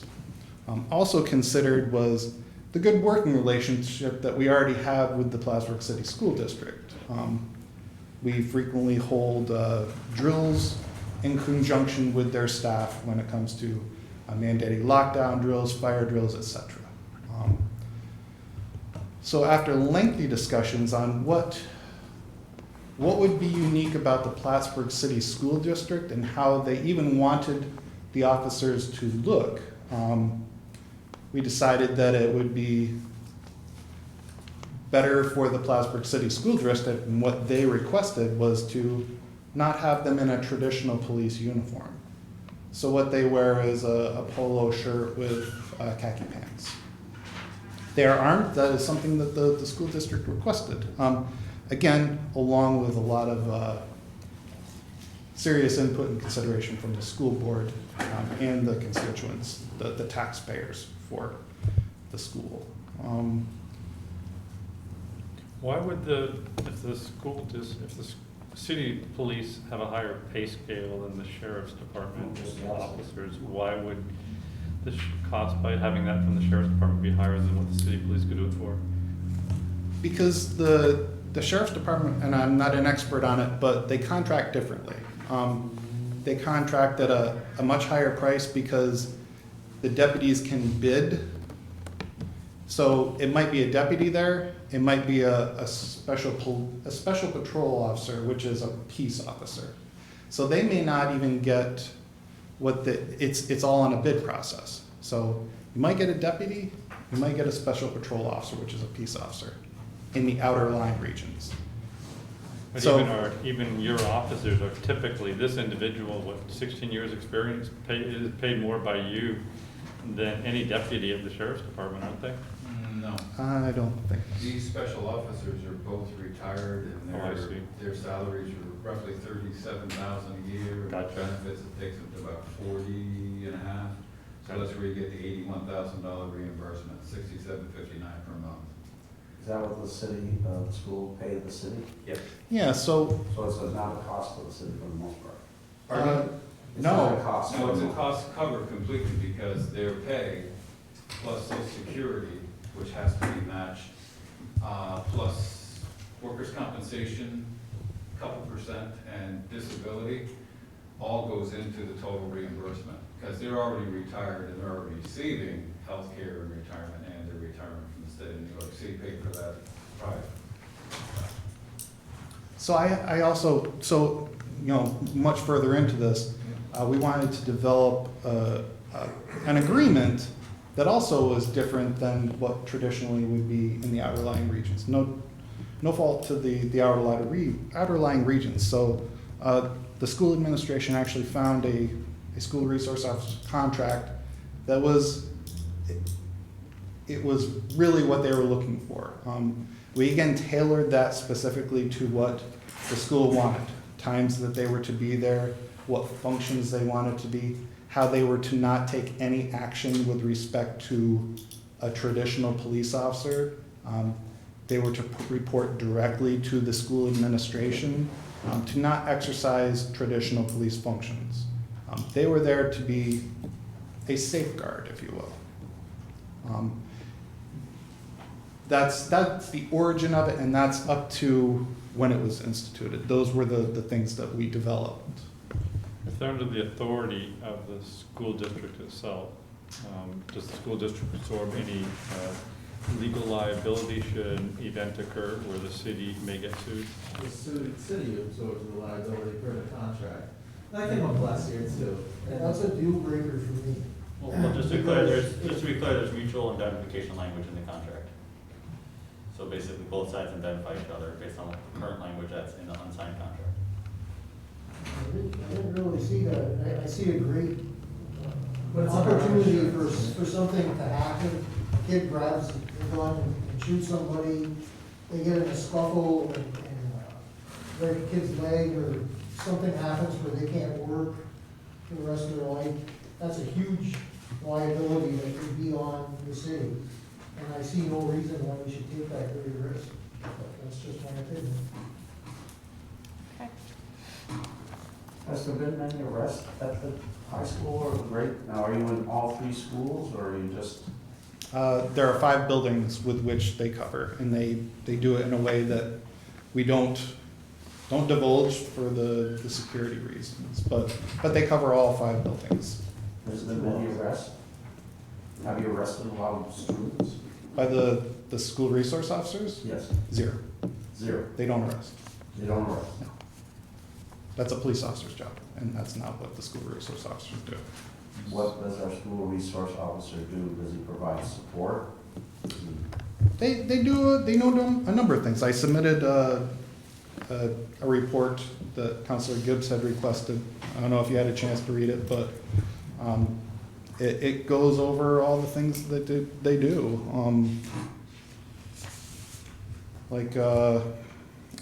So these are comments from the secondary principals. They've been incredible with our students, staff, and parents. Calm demeanor, years of experience lends itself well to Stafford Middle School. In a short period of time, this officer has established numerous positive relationships, has a knack for making the students chuckle, and surely brightens their day. These are actual quotes.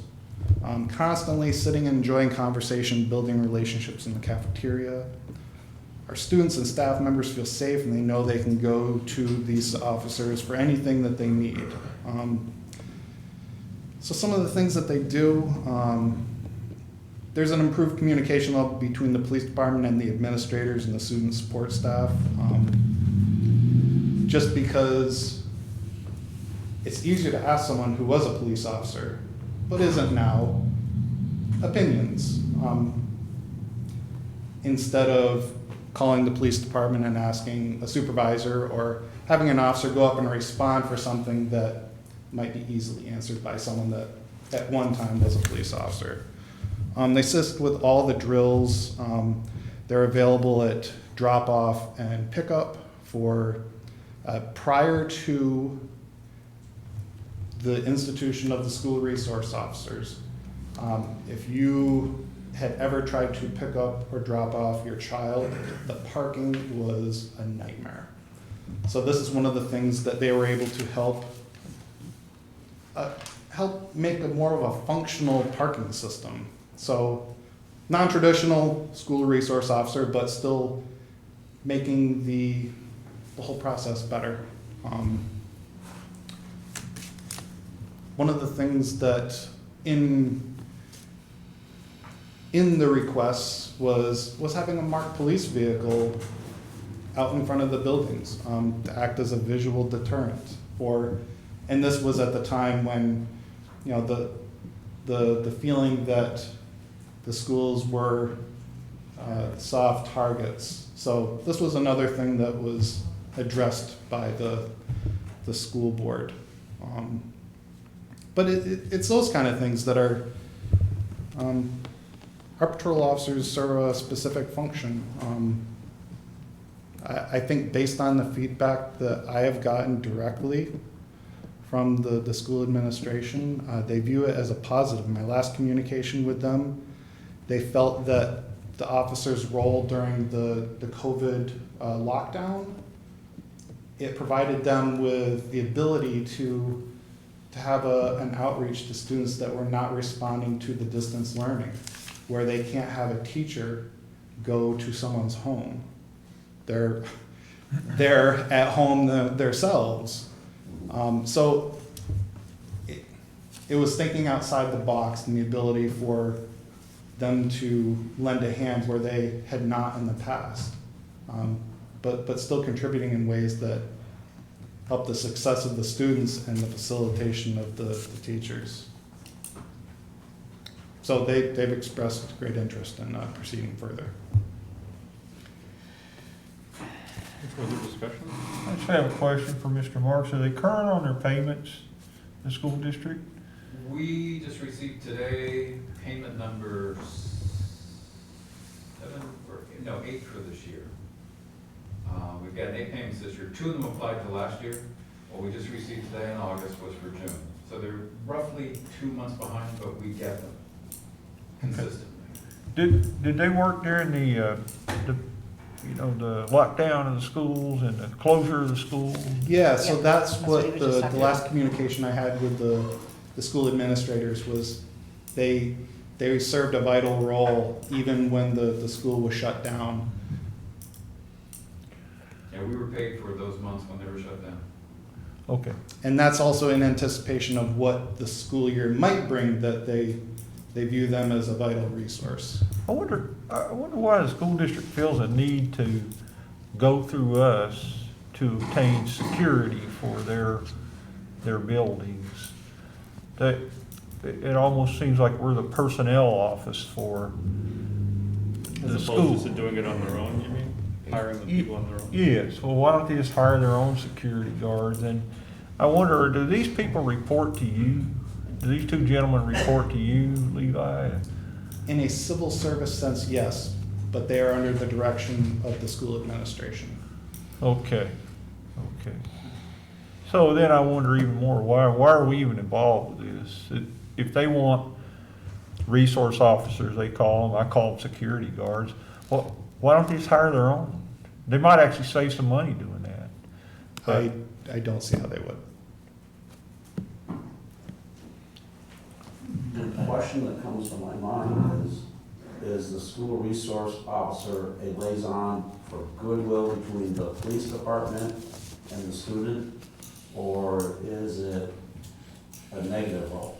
Patrick feels it's very negative. Yes, I do. So I can only speak to the feedback that I get from the school administration of Plattsburgh City School District and not for any others. And these are the administrators, the building principals that have their finger on the pulse of the students and the faculty. if there were, this is a no-frills report that they are to give to me. If they felt that there was something going wrong and it needed to be addressed, I am positive that there would be that communication.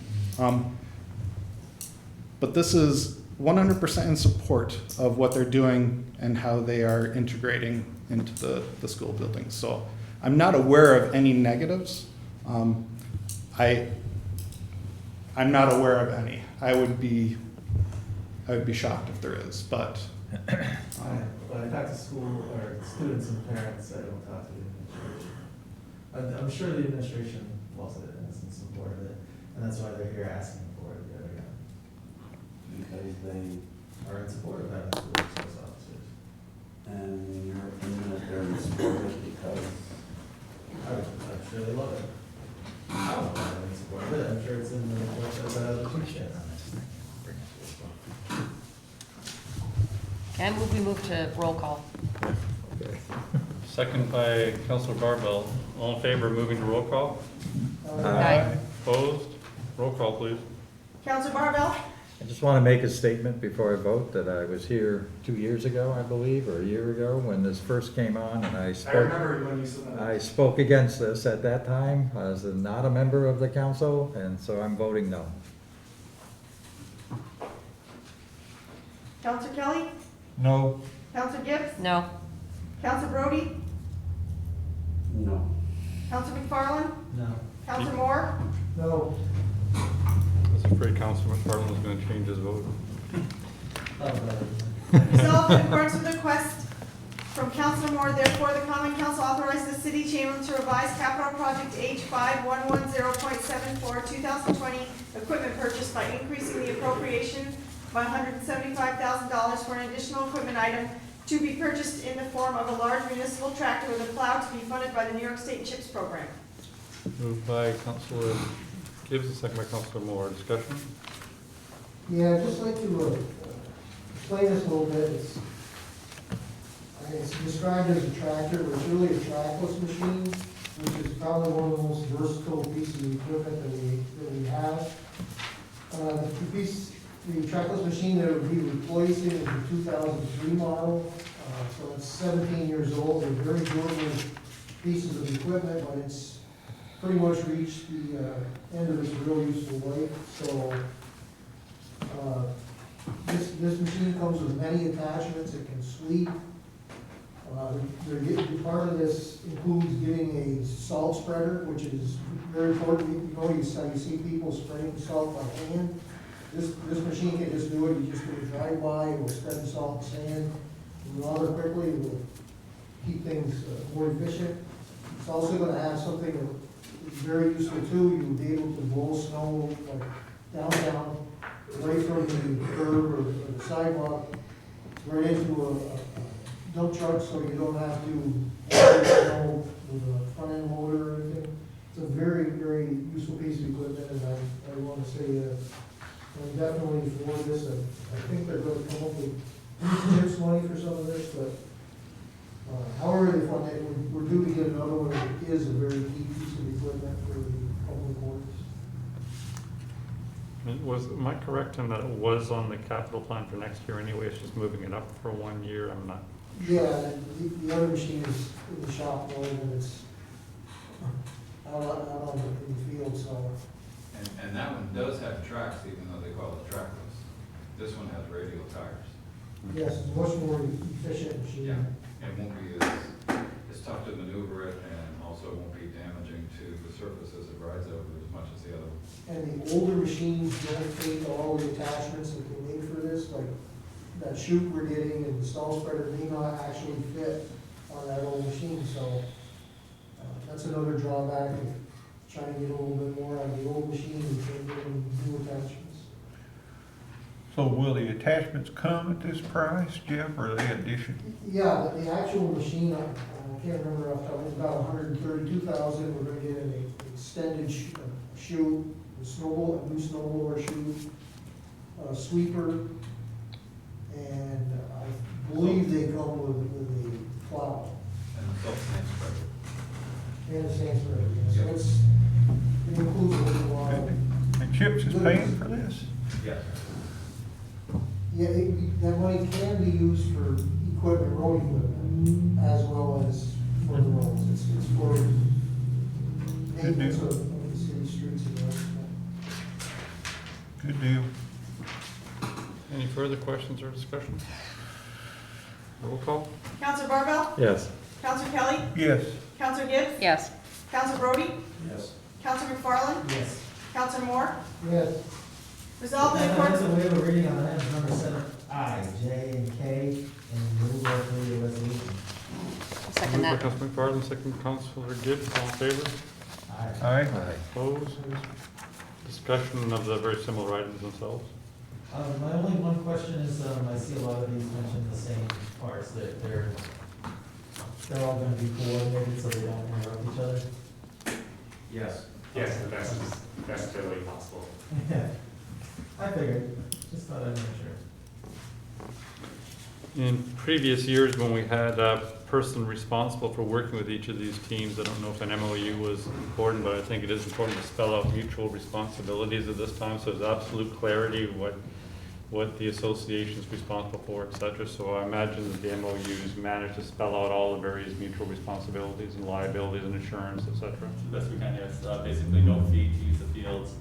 Their city will continue to mow the fields reasonably, but they will be responsible for striping. And they are also required to have a certificate of insurance naming the city as an additional assured and a form approved by the city chamberlain. Councilor Kelly? I have some family members and extended family members who like to play sports, and they say that the baseball program was such a nice change from being worried about COVID-19 all the time. And I think the baseball leagues were very, very careful to practice social distancing so that nobody felt uncomfortable about that. And I trust that these soccer leagues will do the same thing. And I do think that these are a great asset to our city, that our youth can go out and play some sports in a supervised and safe manner. So I'm very much in favor of this. Any other discussion? Roll call? Counselor Barbell? Yes. Counselor Kelly? Yes. Counselor Gibbs? Yes. Counselor Brody? Yes. Counselor McFarland? Yes. Counselor Moore? Yes. And I believe you're looking to look for RFPs and potential MOUs for other associations like indoor soccer, et cetera, people using the gym perhaps. Yes. So this could be a model for a different way of addressing our recreation interests. Thank you. Please continue. Resolved in accordance with the request, therefore the common council approves one police department employee to attend the Axon training instructor course from September 16th through 18th, 2020 in Edison, New Jersey. The total cost will not exceed $1,015.50 and will be expensed out of the asset forfeiture fund. Moved by Councilor Gibbs, second by Councilor Barbell. Discussion. What is Axon training? User. Axon is formerly Taser, Okay. so this would be, even though it's Axon, I'll just use the old terminology. This is to send the only Taser instructor from our department to be recertified as an instructor, so he can recertify our officers. And we've been hard pressed to find a closer location, and it has been completely offline for the entire year because of the pandemic. So unfortunately, New Jersey is the closest we could find it. Thank you. Okay. Any further questions? Roll call. Counselor Barbell? Yes. Counselor Kelly? No. Counselor Gibbs? Yes. Counselor Brody? Yes. Counselor McFarland? No. Counselor Moore? Yes. Are there any resolutions for initial consideration? Any new business or additional council reports? Yes, I do. sorry, Aaron. You want to Sorry. go? Sure. Oh. I understand there have been 2 invoices submitted for payment by Corey Auerbach of Barclay and Domain, based upon his assumed role as special counsel to the zoning board. Per an engagement letter signed by Ron Nolan, at no time has the common council approved this retention of services, and therefore, on behalf of the audit committee, these two invoices are rejected as not authorized, and in addition, I have asked for an investigation of the surrounding circumstances. So I'd like a motion to approve this. I'll make that motion. Is that a motion to have an investigation? Have an investigation, reject the invoices. I'll make that motion. Satisfied with the forming of the resolution? Yeah, I mean, that was phrased as an announcement, but we want to further that to. I just to move it, for move it right to a investigation. resolution now. Sure. Okay. So first was Gibbs and second was. Discussion? Or however much were the invoices for? They're approximately $18,000, I believe, currently. 18,840 is the balance. It's half a person for a year. Excuse me, 18,480, transpose the number. Any further discussion? Oops, I'm sorry. One question. You used the word balance, Rich. Does that mean there's already payments been made? No, just two, there's two invoices, total balance due 18,480. Any further discussion? Roll call? Counselor Barbell? Yes. Counselor Kelly? Yes. Counselor Gibbs? Yes. Counselor Brody? Yes. Counselor McFarland? Yes. Counselor Moore? Yes. Any other new business or council reports? Councilor Yep. Gibbs? Yeah, I just wanted to give everybody an update on our public safety panel. Our two new members started this week, Bonnie Black and Herb Carpenter, both excellent additions to the panel. I thank the Governance, Strategy and Operation Committee for choosing them. They made quick work to get themselves all caught up on the panel notes that are on the website, and they got right into it, and they added a lot of really great contributions. So unfortunately, Tenzin has vacated the panel, so we have another opening. I reached out to some of my folks, some of my friends who work with immigrant community, and I know a couple of other people on the panel are also reaching out. So Emily Stacy, the chair, and Amanda Bulris, the vice chair, have asked that the Common Council go forward with the same procedure to fill that vacancy. And Beth, did the notice go on the website for the panel vacancy? Nobody told me to put it. Okay. Oh, I thought the request went to you. Okay, I'll ask Emily. The discussion was how you guys were gonna do it. Okay, so Nobody I'll else. ask Emily and Amanda to submit a formal request to you for that. Okay.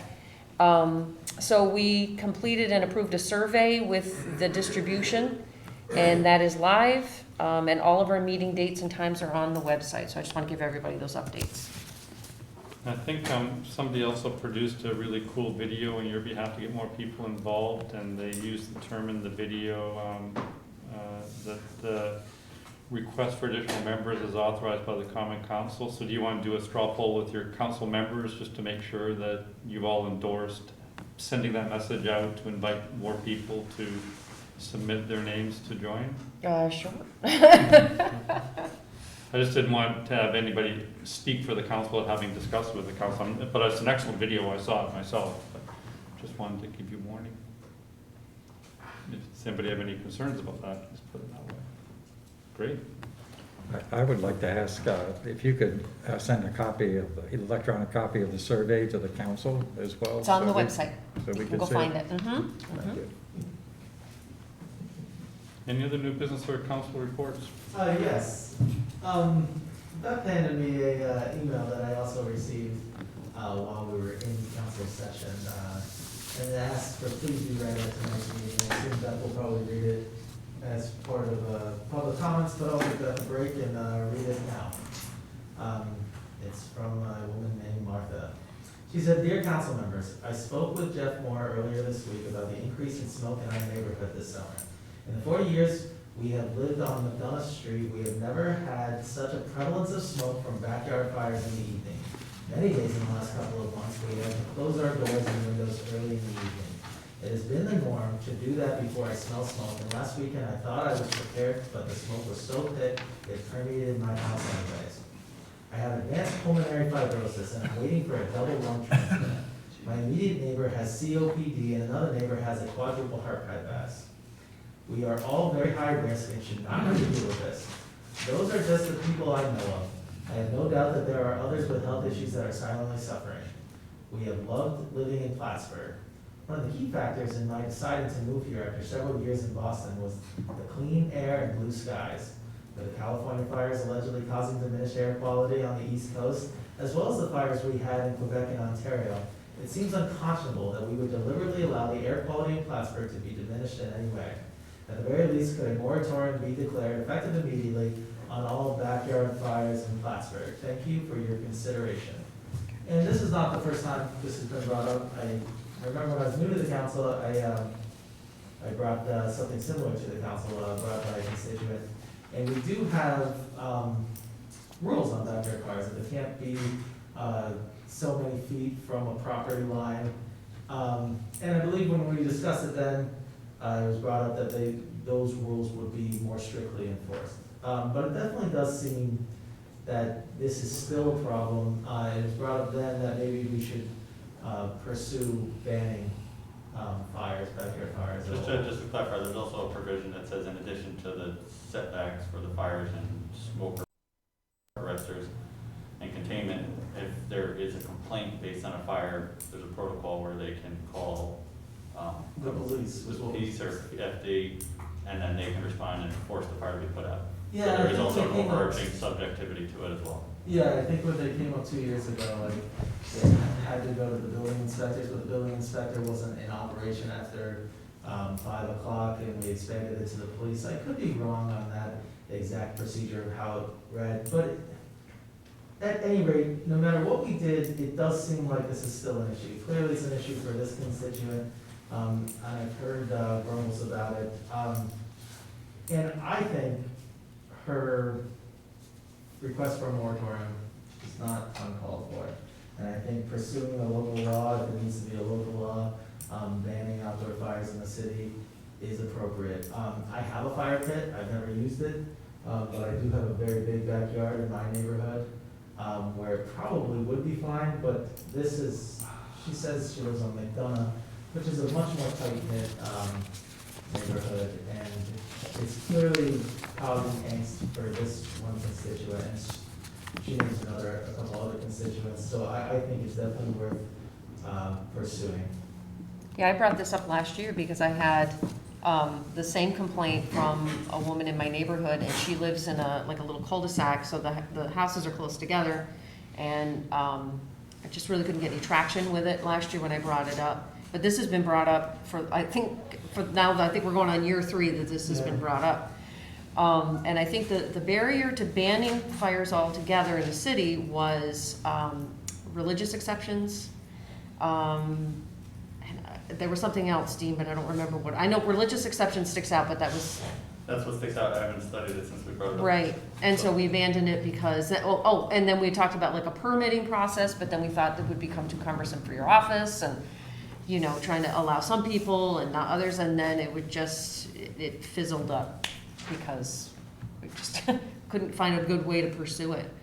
Unfortunately, you can't contain the smoke. I mean, I know I've been in various parts of the city, walking around or whatever, especially like when the smoke hangs low, it causes a burden on people around you, and there's just no way to make it acceptable to all the people in the neighborhood. I know people are pretty good, they like to, not cause a big scene or anything, but in my estimation, there's really no reason in the city to allow fires. It's dangerous, and I can remember, having times when my car was full of ashes, and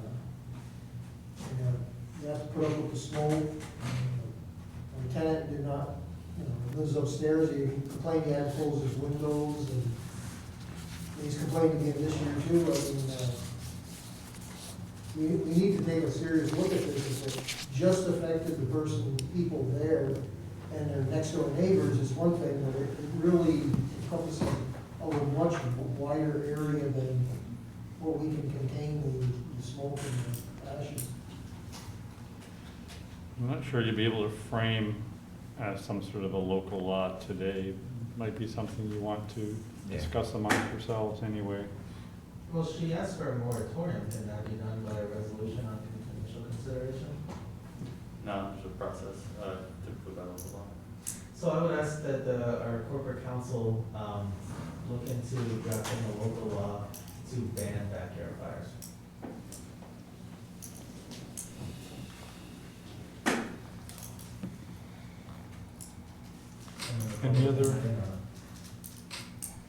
Any other new business or councilor reports? Just a follow-up, we had asked Dean last week for the rules and laws where we could look at what the creating special assessment areas and how the city went about charging and creating them. I have not gotten to that, so apologize for that.